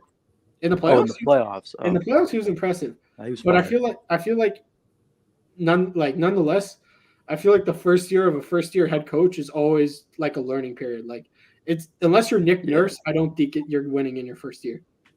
It's always a little shaky. But hey, you never know. Adrian Griffin came from where Nick Nurse came from, so it could work out. I didn't like it. They hired him because Giannis said so, but there were better options on the board. Frank Vogel, I would have loved. If Frank Vogel became the Bucks coach, that would have been so fire. That would have been a great hiring. Monty Williams was available at the time, I believe. I like Monty more in Detroit. That's a better fit for him. Yeah, I'm pretty sure Monty's bank account likes him more in Detroit too. For real. What's that? Hey, I love to see a black man get paid. Shout out J. Cole. I love to see any man get paid. Yeah, Dibo. I don't know why we got to discriminate, Dibo. Here we go again with this affirmative action. Here we go again, man. Okay. All right. Moving on. Cam Johnson re-signed with the Brooklyn Nets for 4 years and $108 million. Okay. See, I know I'm not that bad at math. That's over 20 some. That's over 25 mil a year, right? Wait, what was it? Repeat it. 4 years and $108 million. Yeah, that's over 25. Yeah, that's over 25. That's too much for him. That's bro. like 27. That's too much for him. I mean, he did show up in the playoffs this year. Bro, they played 4 games. Bro, I It tried. was really He like got 3 swept and by a half. team that's best player was injured and averaging less than 20. That's it. I tried, man. I don't know. Overpay, but I have a feeling that they're moving that contract. Yeah. Sorry. Okay, next one, Bruce Brown to the Pacers for 2 years and $45 million. Overpay, but get your bag, Bruce. Overpay, but he deserves his bag. If only Larry Bird was still the GM of the Pacers. I'm sure we all remember what he said about trading for LeBron teammates. Basically the same thing. He said, I don't trade for LeBron teammates because they're not as good as they really are. They just look that good playing next to him. It's the same thing with Jokic. Yeah. It's the same thing with Jokic and Bruce Brown. Debo tried to tell me he was playing like this in Brooklyn. No, he wasn't. Nah, he was hooping in that Brooklyn Boston Not series. like this, bro. Not like this. But he was also playing with Kevin Durant and Kyrie that series. Okay, $20 million screener. good? Was he $20 million good? He's $6 not. million Bro, good he's according to never the shown. Wait, sorry. He's never shown that he could be a $20 million plus player. The only reason why he got that much money, no offense to him at all, was that the Indiana they just need somebody to pay for, for their squad. Get like a solid role player in. They just had to do something. Niggas was bored. They was just over there pressing buttons and shit in Indiana, and they decided, hey, Bruce Brown, $20 million. Go ahead. For real. Yeah, I mean, I guess. Right. All right. Hey, let's talk about the Phoenix role players real quick. So they was getting everybody from the vet minimum, and all that good stuff. And so the names they got were Damian Lee, Drew Eubanks, Eric Gordon, Keita Bates-Diop, Chimezie Metu, and lastly Yuta Watanabe. Do we like that or not? With what they had, I really like that. Yeah. I said it in the chat the other day. I was like, with such limited resources, bro, they had such a great offseason. Like, when I say limited, I mean like the most limited of limited resources that you could possibly have. They had a great offseason, really, with how little they had. I think that they did fantastic, to be honest. I agree as well. Yeah. I really agree as well. Getting Yuta to shooter? Oof. My only complaint would be their size. I wish they could have got another big man, but the big man market was just getting paid this offseason. I think they're going to have to get Bismack. I think they have to spin the block on Bismack. Bismack was really good for them last year.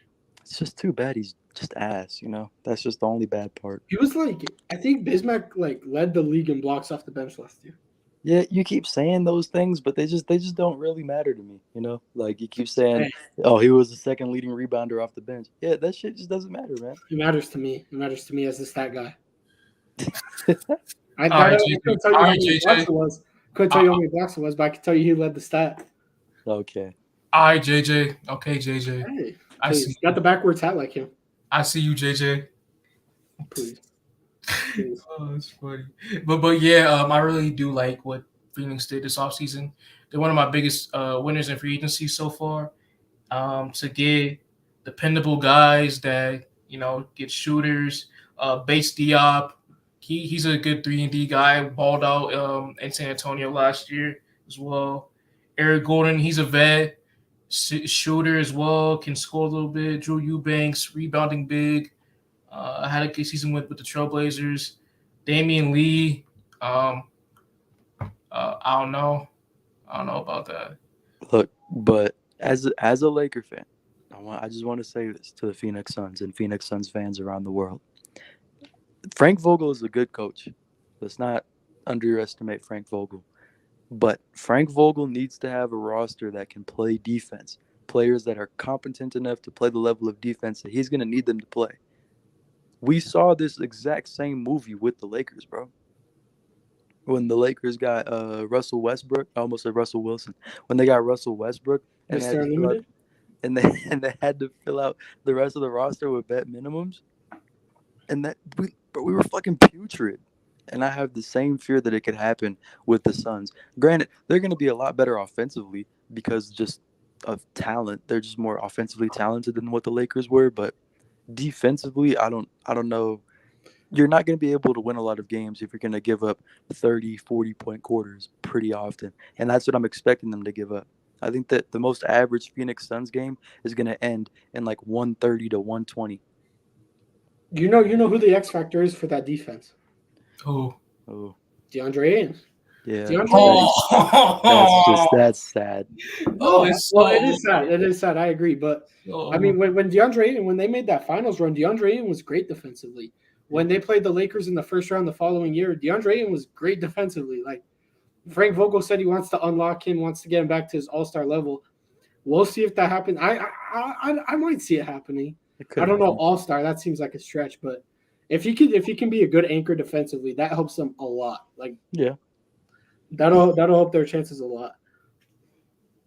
That's really what it was in Vogel's system as well, just making Anthony Davis. Well, Anthony Davis was always like an elite defender, but having Anthony Davis in Vogel's system really helped out a lot, just as I'm sure it would help out any defense in the NBA having Anthony Davis, but it really does depend on DeAndre Ayton. I just don't see them being good enough on the perimeter defensively. Like Josh Okogie's the only one who I think is a decent perimeter defender. Well, not decent, an above average perimeter defender. You already know my opinion on that. Okay, even if you want to say Devin Booker, let's say Thank you. Devin Booker and Josh Okogie, Bradley Beal, cone. Yeah, that Kevin shit's a Durant. cone. That man is a cone. 100%. Kevin Durant, cone. Yuta Watanabe. Yuta Watanabe. Kevin Durant's not a cone.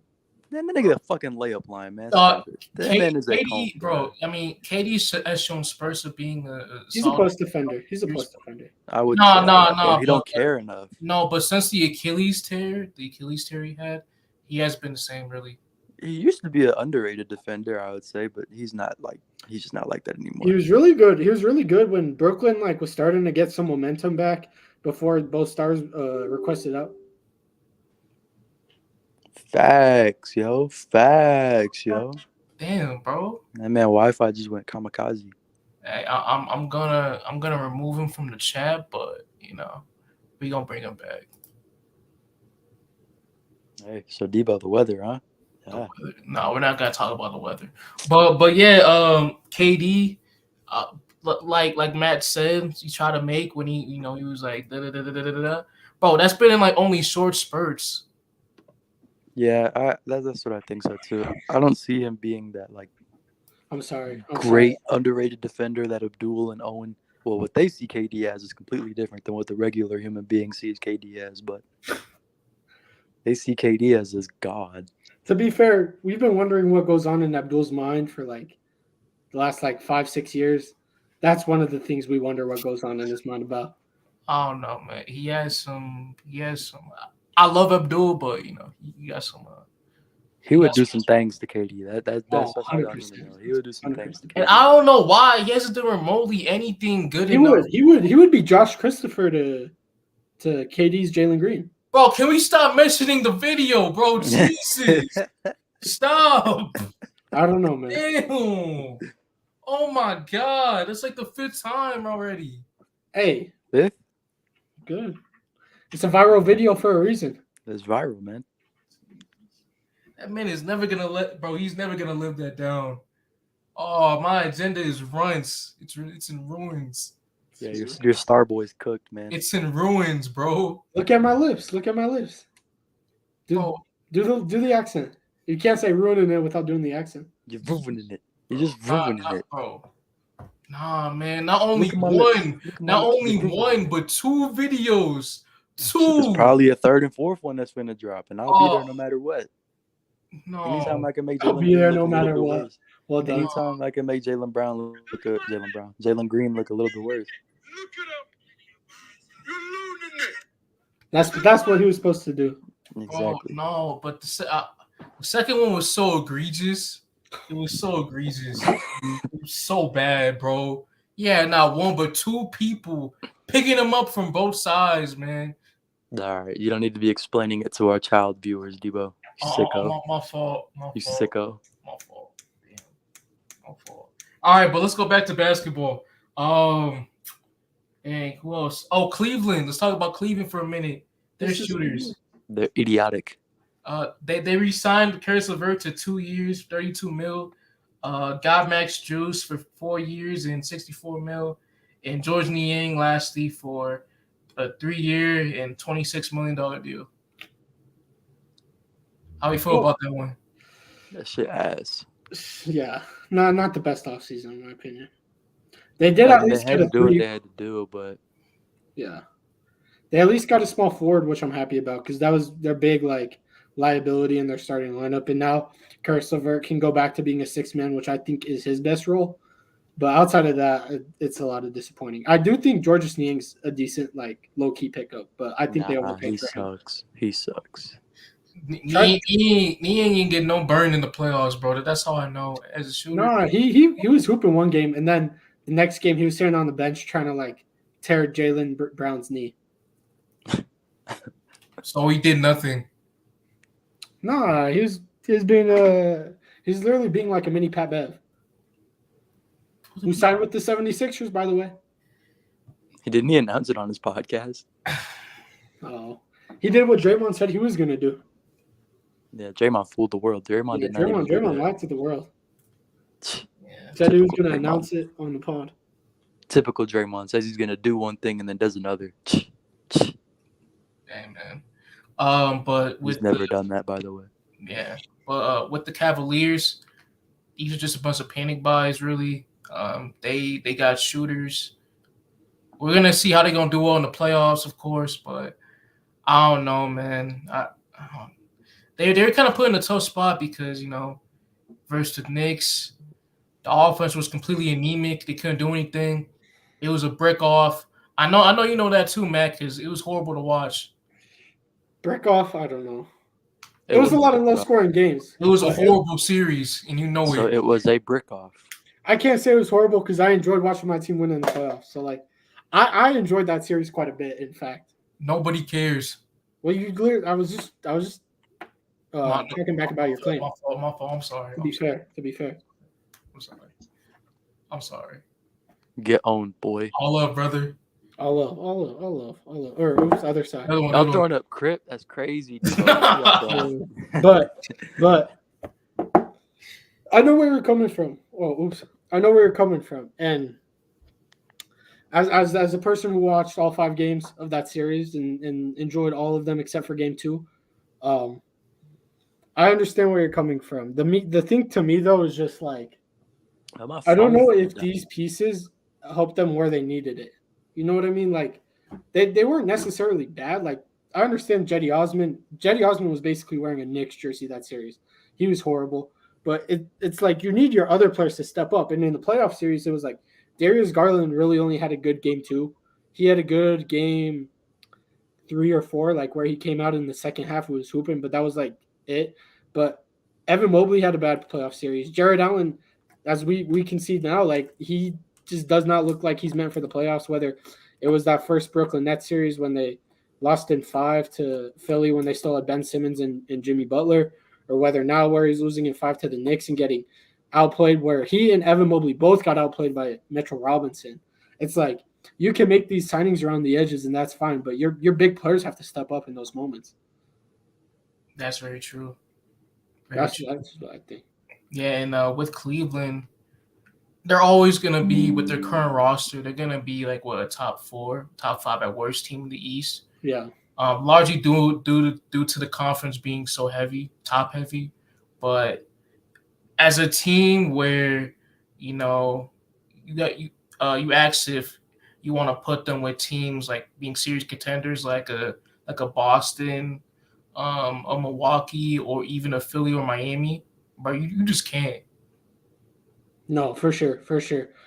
You really do need your star players to step up, especially in the playoffs, because like you said, those other teams have their stars stepping up, and your role players aren't going to be able to reach the heights of a Jimmy Butler, of a Jason Tatum, of a Joel Embiid. But if Donovan Mitchell's doing what he did in the bubble, if you're getting the defensive player of the year caliber player of Evan Mobley in the playoffs, if you're getting Darius Garland, who looks like one of the most young, enticing point guards in the playoffs, then you could be competing in the next year or two. But if not, then you're going to continue to be a first, second round exit. Yeah, that's true. No, I agree. But I mean, that's the oldest saying in the book. You can't win without your star player stepping up. Yeah. Garland and Mitchell, I was very disappointed in both of them in that whole series, especially Mitchell, man. Like, bro, you've been here before. You've balled out before as well. His first series was OKC as a rookie. He was clearly the best player in that series out of both teams. Of course, in the bubble as well versus the Nuggets, went nuclear too. Them battles with him and Jamal, bro. Like he's made himself in the league so far as a playoff performer, and for him to go out like that versus the Knicks when they were the favorites to win that series, bro, like that puts a bad mark on his name. Yeah, no, for sure. Just respect Josh Hart and Quentin Grimes for that defensive effort. Yeah, I do respect that. I really do. And shout out for y'all signing Deep Potential as well. Great pickup. Another Wildcat on the team. Got him for a very good price for what the market was asking for. So I'll take it. Shout out Dante. Unfortunately, it means no Deuce McBride minutes, which you know how big of a fan I am of his. But we'll watch him in the summer league because I assume he's going to get some summer league burn this year, and he'll probably be the best player on the Knicks summer league team. Yeah. We want to talk about the OB trade or no? If we're on the next, I even put it on the list. Yeah. All right, on that list, but that's a fair move. No, I don't know. I hate it for us. I love it for the Pacers. I love it for Obi as well, but bad move for us. Yeah, I'm pretty sure you're very livid by Tibbs not giving him as much game time. No, he deserves a lot more PT than what he's getting, especially considering how he played in that game one against Miami. He was damn near our best player in that game one. I thought he was our best player because that was the game Jalen Brunson couldn't hit a shot, and he was knocking down threes. His defense is always a concern, but it's not like Kevin Love was killing him on the offensive end. And so the fact that he went from getting 30 minutes in game one to averaging 10 the rest of the series, not a big fan. Especially because how was Julius Randle, who's starting over him, playing that series? Like ass. That's fair. That's fair enough. And I think with him and Haliburton, they're going to be a very good duo offensively. Haliburton, of course, being the playmaker he is, and Toppin being this athletic freak, and you add that to the potential lobs, the fast break, those free points as well. I just think they're going to be a great duo. No, they are. I'm actually really excited for Obi. I'm buying a lot of stock into Obi for next year. Yeah, I think that'll be the season where he finally breaks out. It could be because they got the spacing with Buddy Hield and Miles Turner already, so he can either be in the paint, being that lob threat, or he could be on the 3-point perimeter because we know he has a good shot. He likes to run the floor. Tyrese likes to run the floor. He's been begging for playing time. He's also a high effort guy, and the Pacers don't really have a solidified four. They had Jalen Smith last year, who was very disappointing. O'Shea Brissett left and went to the Celtics. Aaron Nesmith is doo-doo. So I think he'll be the starter day one. Unless, I guess they could run it with Jarris Walker at the 4, but that's a little small. That's fair. All right. Last segment, we're going to talk about all the big contract extensions, all the big max contract extensions as well. I'm at it. And this segment is going to be called Overpay or Nah. And, it's self-explanatory. No, can you explain it? Yeah, I was gonna do that. Anyway, but yeah, it's self-explanatory. I say a name, and we're just gonna debate if that player deserved the money they got or not. Bet. Bet. All right. First name on the list, LaMelo Ball re-signs with the Hornets for 5 years and 160 million. Good deal. Very good deal. Very good deal. I like this. I honestly think for him to be making the same bag as Jeremy Grant, I think that's a great deal for the Hornets, considering that he's already been an all-star and he's probably going to get better every year. And then also for the Hornets, it's not like you really have your money tied up anywhere else. Like you have Gordon Hayward. I think he's an expiring deal after this year. And you have Terry Rozier, who I would expect to get flipped. And outside of that, you have no money tied up. And it's not like LaMelo got a crazy bag like some of the other dudes we're about to name. So I really like this deal. Okay. Yeah, I like it as well. The Hornets, they tie up their superstar piece for long term. While LaMelo, his playoff resume or playing resume hasn't been the greatest. I just think the ceiling he has as a overall player offensively, playmaking wise, I just think the sky's the limit for him still. No, I do too. I really hope that they can get some help around him. I think Mark Williams will pan out for them. We'll see what Brandon Miller can be. But I'm going to say it again. I thought that they should have went with Scoot. Yeah. I don't know about what the potential of a Brandon Miller or LaMelo duo, but for the Hornets, man, they can't miss on another top pick again. No, they can't. They can't, bro. They got too many of those. Yeah, you look down the list, right? You look down the list of all the draft picks they've made. Michael K. Gilchrist. I was about to say. Noah Vonleh, Cody Zeller. Who else? Damn. Mo Williams or no? Was Mo Williams drafted by them? Williams? No, Mark. Mo Williams? No. Oh. No. Who was he drafted by? I don't even remember. But I mean, I think that's already a pretty big list. James Bouknight. James Bouknight as well. He's not panning out. He's not panning out too. And so with the Hornets, their history, man, and potentially them missing out on a generational prospect in Scoot Henderson, for you to miss out on that instead, nah, you can't go out like that. Shout out, Mike. Shout out that fraudulent goat. Yeah, that's crazy. I'm playing. That's crazy. I'm playing. Hey, man. All right, what's the next signing we got? Okay. Tyrese Haliburton re-signs with Indy for 5 years and $260 million. 52 a year. 52 a year. I just did the math.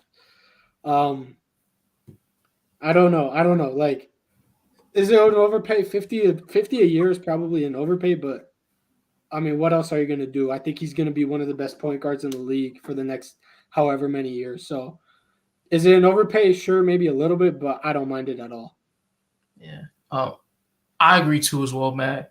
I don't think with the caliber of player he is right now and potentially in the future, like $40+ million a year for him, I just don't see it.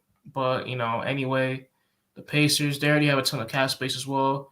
They got to use it on some people, and so why not use it on your corner star piece, so. No, I agree. I do think, though, that I don't know. They have an enticing young core to me. I think that their young core is like one of the more underrated young cores. Mm-hmm. They currently have, of course, Tyrese, Mathurin, Walker, who they drafted, who's going to be good Walker as well. Jalen Smith, I really like. Well, they got somebody, Andrew Nembhard off the bench. Andrew Nembhard, he's great. Yeah, he's going to be one of the best point guards or best backup point guards in the league for a while. Yeah, he's a great backup point guard. I love his game. Yeah, they have a nice young core to build around. What college Andrew Nembhard go to? Gonzaga. Oh, of course you know Gonzaga. Go Zags, baby. Go Zags. Yes, sir. What is it, Bulldogs over there? Except for Gonzaga. Is it Bulldogs? It's Bulldogs, right? I'm not tripping. Yeah, I'm pretty sure. Shout out. Did Drew Timmy get picked up? No, he got undrafted, but he got picked up by the Bucks. That's why, yeah, on a two-way. Same Yeah, thing. right. Yeah. Good for him. Good for him. Shout out Drew Timmy. All right. Next one on the list, Desmond Bane re-signs with Memphis for 5 years and 107 million. I thought it was 200 mil for Desmond Bane. Oh no, 207. My fault. You're good. You're good. I don't know. I think this one is I don't know. I don't think it's overpaid actually. I really don't. I think Desmond Bane is probably going to be the best catch and shoot 3-point player in the league in the next year or three. And to have that with John Morant, who's not really a 3-point shooter, so you're able to space the floor for him, and you're getting him for 40 mil, which that's a lot, but he's also young, and basically everybody in the league who can shoot is making close to 40 mil a year now, it feels. So, I mean, I personally don't hate it. Bro, You disagree? If you disagree on this one, I actually don't mind. yeah, I'm gonna be different. I don't like this. I don't like this at all. I understand that for sure. I don't like this at all. I mean, even with, bro, he's the only player out of all the players on this list I have that's not made an all-star team, like not even remotely close. And for the Grizzlies, right, you give over 40 mil a year to a guy that's like what, like I bet he's gonna be what, like the third best player on a championship team. He's gonna be the third option for sure. And so I think what they're trying to do though is I think what the Grizzlies are saying is like, we think that we can win if we keep this big three of Ja, Jaren, and Desmond on the court. Which, I mean, what do you think about that? Yeah, I think the Grizzlies with the current roster that they have, and if they clean up their Shenanigans. Yeah, shenanigans. Let's put it that. I think that they're very capable of making the finals and even winning it. No, they are, but like you said, they just have to have that locker room presence that can help them get there. Yeah. But Desmond Bane, as far as Desmond Bane is concerned, he's never had that problem. Jaren's never had that problem. It's like there's one guy and he's the most instrumental piece, but he's had that problem. But if they can get it together, if he can figure it out, then they're in a very, very good spot. I'll say that. That's very true. Very true. I'm still high on Memphis, man. It's just like whether or not, Ja can just focus on being himself, and not getting into all these off the court issues. Which I'm still high on him being like able to do that, so he's got time. I was very high. I don't know if you remember. I was very high on him when it first happened. Like I was like, oh, this is like the Grizzlies should be happy about everything that happened, because I thought after the first time, like now Ja was going to be able to clean up his act, but a second time is scary for me. It happening again is scary for me. That's true. It's scary. It put a little bit more hesitation in me, but I still do believe he could get there. Yeah, I mean, but even then, bringing in guys like Marcus Smart or Derrick Rose too, guys that have been in the league for a very long time and know the ins and outs of being a high draft pick and contributing at a high level in the NBA. So no, for sure. And Derrick Rose in his prime is like who John Morant is constantly compared to. So bringing in a guy like that will definitely help out Ja, I think. Very true. All right. Next one, Domantas Sabonis. Hate it. I already know where you're going. Hate it. Oh, let me. Damn. All right. He re-signed with Sacramento for 5 years and $117 million a year. That's $117 million. It was only 117. That's actually no, dude. I keep seeing 100. 217 million. I was about to say. I was like, if it was 117, I don't think I would have hated it the way I hate it. 43 a year for Sabonis is horrible considering what happened in the playoffs this year. I'm sorry, but the Warriors damn near treated him like he was a liability. Like they weren't even like Draymond was giving him every shot he wanted outside of the paint. And he ain't taking most of the time too. He didn't. He had the Ben Simmons ips and yips. But I understand where Sacktown's coming from with this contract. Kind of like we haven't made the playoffs for 17 years. We had the beam season, number 3 seed. Like let's celebrate. And De'Aaron Fox looked immaculate in the pick and roll with Sabonis. Sabonis looked very good. I think Sabonis was All NBA 13.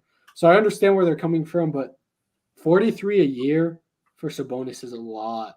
I think there's a real cap on a Sabonis team if he's your second or best player. Yeah, I agree 100% with you too. Man, I've always been kind of iffy on Sabonis as a star player, you know? Mm-hmm. I just don't think that his game currently, especially on the offensive side of the ball, it just doesn't contribute to, you know, winning basketball when it matters the most in the playoffs. Like you can get away with Sabonis being your second best player, you know, offensively, as we've seen before, of course, with the Kings this season and years before in with the Pacers. But I don't know, man. For the Kings to take that next leap and to give Sabonis that much amount of money,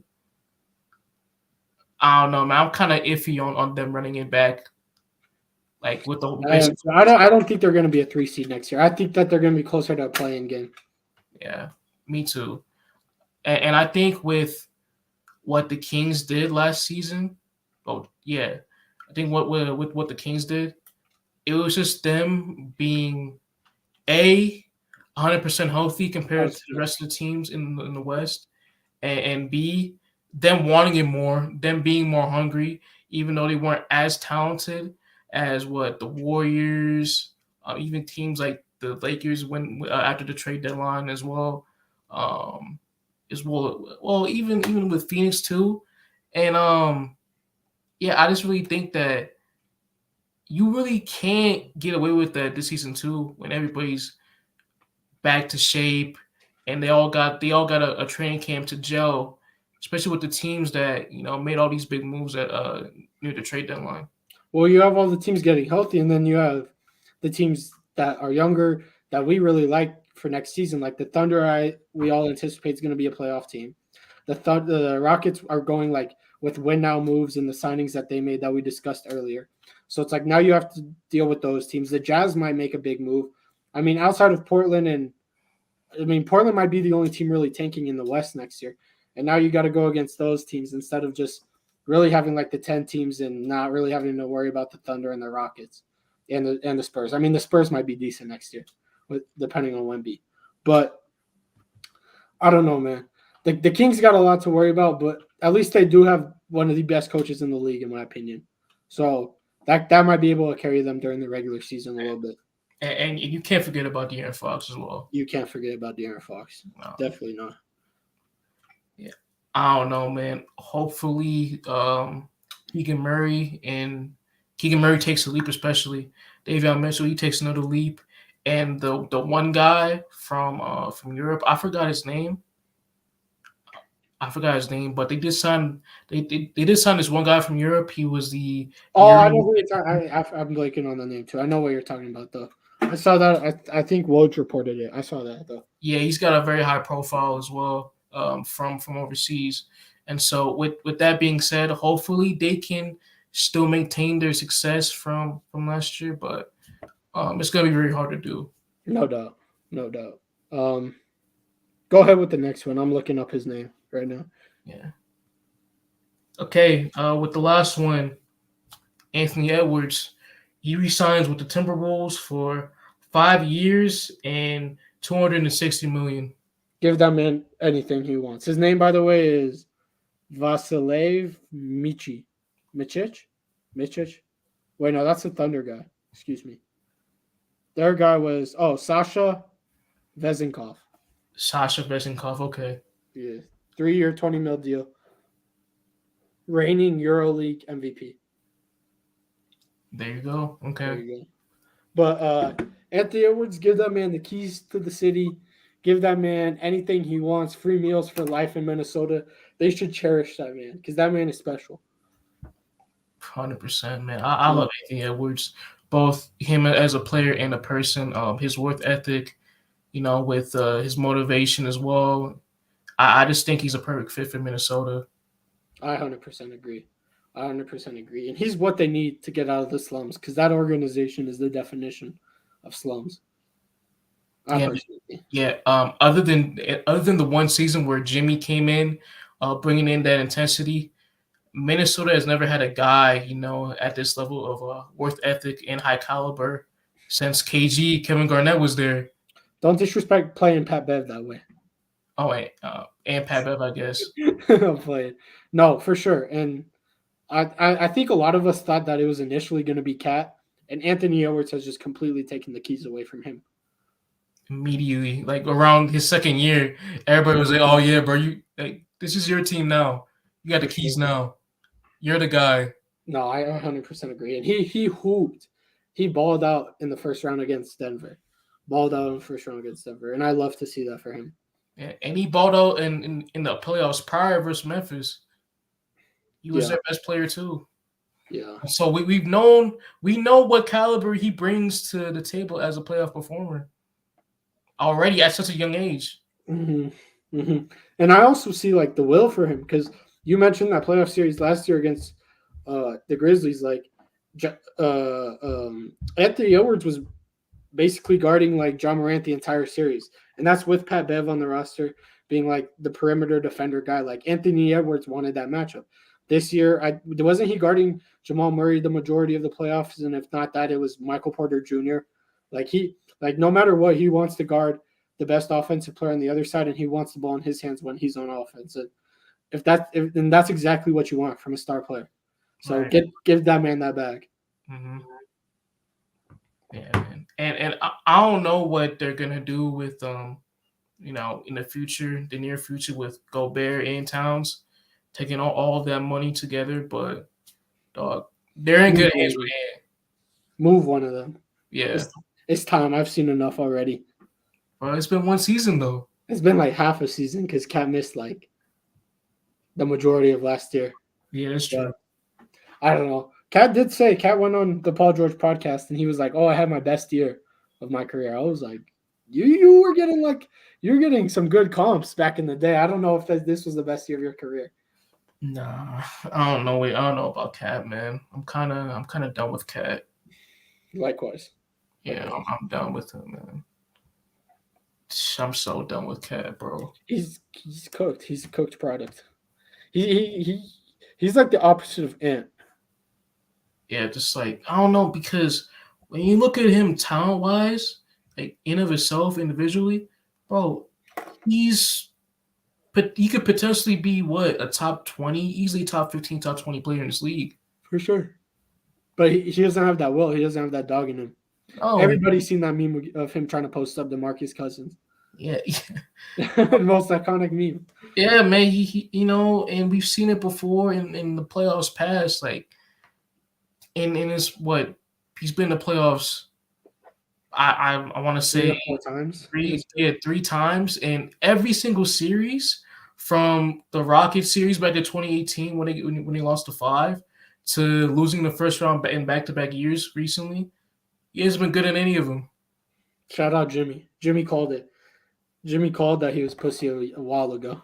Oh, I was so mad when they was blaming Jimmy for the Timberwolves. Like, they was calling out Jimmy for being a bad teammate. Like, bro, no. Don't you want a type of guy on your roster? You would, because look what happened to Andrew Wiggins. Andrew Wiggins left that like Minnesota culture, went to Golden State, and has had like wasn't he an all-star starter? Not just an all-star. Yeah, he was an all-star starter. All-star starter, which may have been underserved, but he was an all-star starter. He was never going to be even close to that if he stayed in Minnesota. Yeah. And when you look at both the Timberwolves and the 76ers, so and their best years over this past decade were with who? Jimmy Butler. And you know why? Because he brought the tenacity. Yeah, of course, he's a winner. He brought the work ethic. He pushed Embiid. He pushed Simmons. He pushed Cat as well, and Wiggins. He pushes all these guys. Bam now. Tyler Hero now. Gabe Vincent, Max Strus. Caleb Martin was not doing this before Jimmy Butler was in his locker room. Mm-hmm. So and people, right now they love to shit on Jimmy for what he did in the finals this year. But the man the man, like, we look at his resume, bro, it stacks up good, like good as hell compared to all the other top guys in the league. Most of them too. Been to two finals, both being like what, a non-top 3 team in the Eastern Conference. They were the 4 seed the year in the bubble. Yeah, you know how hard it is to do as a non-top 3 seed in like either conference to make to the finals. It's really hard to do. Yeah. Very hard. And he did it twice in his career. Not to mention the teams that he went against. Like this year alone, going against the 1 seed and the 2 seed, Milwaukee Bucks and Boston Celtics, and then had to go against another giant in the 1 seeded Denver Nuggets. So like, it's not like he got any time off. It's not like, I mean, that Knicks series was a bit easy for him, but like, it's not like he could really coast in the playoffs like a 1 seed usually can. Yeah, and I want to say this, like, with the NBA, with fans today, with the NBA, we are so enamored as a whole with this ring culture. We think 100%. rings are the end all be all with the player, especially an all time great. When it's not the case really for the most part. Basketball is still a team sport. There are still 5 players on each team that are on the court as starters, including multiple other players on the bench. No, for sure. Not just one individual player. For sure. And if you take Jimmy off this team and you take Jokic off the Nuggets, who has the better team? If you take Jason Tatum off the Celtics and you take Jimmy off the Heat, who has the better team? Like you can go down the list and you could go down the Eastern Conference and Western Conference, and the Heat will not stack up well. Like the leadership Jimmy has, the amount of pressure that he takes off those other role players and contributing factors for the Heat, like it's an invaluable thing that people like just do not realize. Yeah, and we're going on a tangent with Jimmy, but I still think he's a future Hall of Famer. He's going to. I do too, but he said he doesn't care if he's in the Hall of Fame. Well, man, you gotta get that speech ready for Kane, man. Yeah, he said he's not showing up if he makes the Hall of Fame. I said Kane in Indiana. Indiana Basketball Hall of Fame. Yeah, I think it's like in Springfield, Illinois. Yeah, I guess. Yeah, I mixed it up with like the NFL's Hall of Fame in Canton, Ohio. Oh, you're good. Yeah, but still, like Jimmy got to get that speech ready because I'm pretty sure he's a Hall of Famer right now. He said he's not pulling up though. He said he don't care about the Hall of Fame. He doesn't care about individual accolades. All he wants, not to say like the ring culture thing was bad, but all he said he wants is a ring. Hey man, it don't matter, man. I'm still putting him in there. Oh, 100%. He's a Hall of Famer. He's a Hall of Famer. It's true. If not, then you're just not respecting greatness. That's true. Hey man. Yeah, we kind of went off the rails with that last bit. It's all good. It's all good. Yeah. It's all good. I'm sure Tyler will enjoy that. Absolutely. Even though I hate him being a Heat fan. I don't know. The Heat are a fun team to watch until they play your team. Yeah. I suck, or I hate watching the Heat. Bro, it's so fucking annoying. Like, bro, why the fuck is Caleb Martin hitting this many damn shots? It's not even that too. It's like my team. Like there were times where my team was just more talented. We had a better 5 than the Heat on the court, and they were just outworking us, and they outworked us for all 6 games. It felt like. Yeah. And that's what I mean. The East is pussy, like you said. The East is pussy. It's facts. It's facts, Dibo. You called on the head. The East is pussy as hell. It is. Yeah. We've been recording for 2 hours. We got a segment left, or are we good? Nah, we're straight, man. We're straight. What you got going on after this? Hold on. Yo, if I got time, then I might go to the gym. If not, then I'll just like work at home. That's what's up. Yeah. That's why I was driving back when we first sent the invite. I was driving back from the gym. No. But yeah. Fair enough. Bro, I'm just excited. I'm excited. So I do want to, because let's talk to the fans about this. Because when are we starting talking about NFL? Probably later this month. Bet. Let us know in the comment section below what you want. Whether it is what should we do? Either quarterback rankings or like what position rankings, or record predictions, or should we save that for after preseason? For me, I'd rather do record predictions like after preseason. So like All the week before the season. Okay, that's perfect for me. Then rankings it'll be or something, or we'll figure something out. But I'm excited for NFL, man. I know you're excited to talk NFL. I can't wait, bro. We're gonna be back, man. We're gonna be back. Just know who has the better commissioner between the top 2 leagues. Goodell. I hope you know Goodell is running that league into the ground. That shit's going like that. Jesus. That shit's like Ocean Gate. This Gate. Yo, that's wild. Is going down. That's wild, bro. I don't know. The NFL got mad issues right now. It's got mad issues, especially with gambling. Hello, oh yeah, that's fact. Oh, the NFL is so bad with gambling right now. It's ridiculous. It has to be going on in the NBA though. They're probably just not calling it. Oh yeah, that's true. What was the trade you completed last night? There was a little transaction that went on. Oh, the trade? Oh, I traded Tyreek for I traded Garrett Wilson for Tyreek straight up, basically. Garrett Wilson for Tyreek? Yeah. Does that Tyreek video scare you? We are in a dynasty league for our listeners, by the way. Does that video of Tyreek saying I got 2 more years till I lace it up scare you?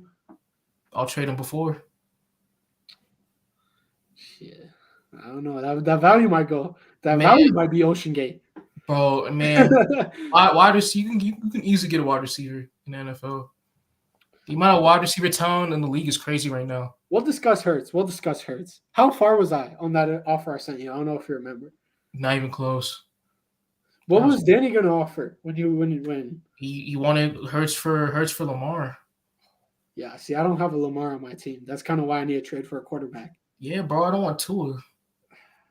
Bro, my team is like the perfect win now team without a quarterback. Every position is good except for quarterback, and unfortunately, that's like the most important position. Yeah, no, it's not. Fantasy football, it's not. It's not. I just don't know how much Tua is going to get less than like Lamar. Yeah. Like, if Tua gets 5 to 10 points less than Lamar a game, I'd be happy. Because I got the positions elsewhere to make it up. Yeah. Best wide receiver core in the league, by the way. Oh, the Dolphins? No, me. My team. Oh, my fault. My team. By far, too, I would add. I don't have a star wide receiver, but my wide receivers are young and they're going to be there for a while. Just to recap a few. Let me pull it up for you. I know I got Devonta Smith, your boy Kadarius Toney and Sky Moore, CeeDee Lamb, Chris Olave, Christian Kirk, Rondale Moore, and Michael Gallup. It's not a bad receiver core. Yeah. Kadarius is a sleeper on that. Fair enough. Hey, Tell that boy Pat to throw him the ball quite a bit next year. Yes, sir. If he can only stay healthy, if he can just stay healthy, then yeah. In my unbiased opinion, he should get more touches than Travis Kelce next year. What? I'm playing. That's my biased opinion. Oh, you said biased. Okay. Yeah. Do you want to wrap it? Yeah, let's wrap this up. Yeah, that sounds good to me. Sounds good to me. All right. Again, thank y'all for another great episode. We really enjoyed recording this one. But after you're done watching this, please go follow our social medias. All with the handle @LoachroomDebates. We're on IG, YouTube, and TikTok. We're growing every day. We are growing every day. Every day. And we don't stop making content for y'all, entertaining content, dropping it all for y'all. Hey, but I do want to say, you guys have been killing it, because last episode we were here and we were like, oh, we're super close to 200 on YouTube, and now we're already at 250. So shout out to you guys. You guys been killing it. Yeah. Appreciate the love, y'all, man. Appreciate the love. Love. All right. And with that being said, I'm going to get out of here. Peace. Later.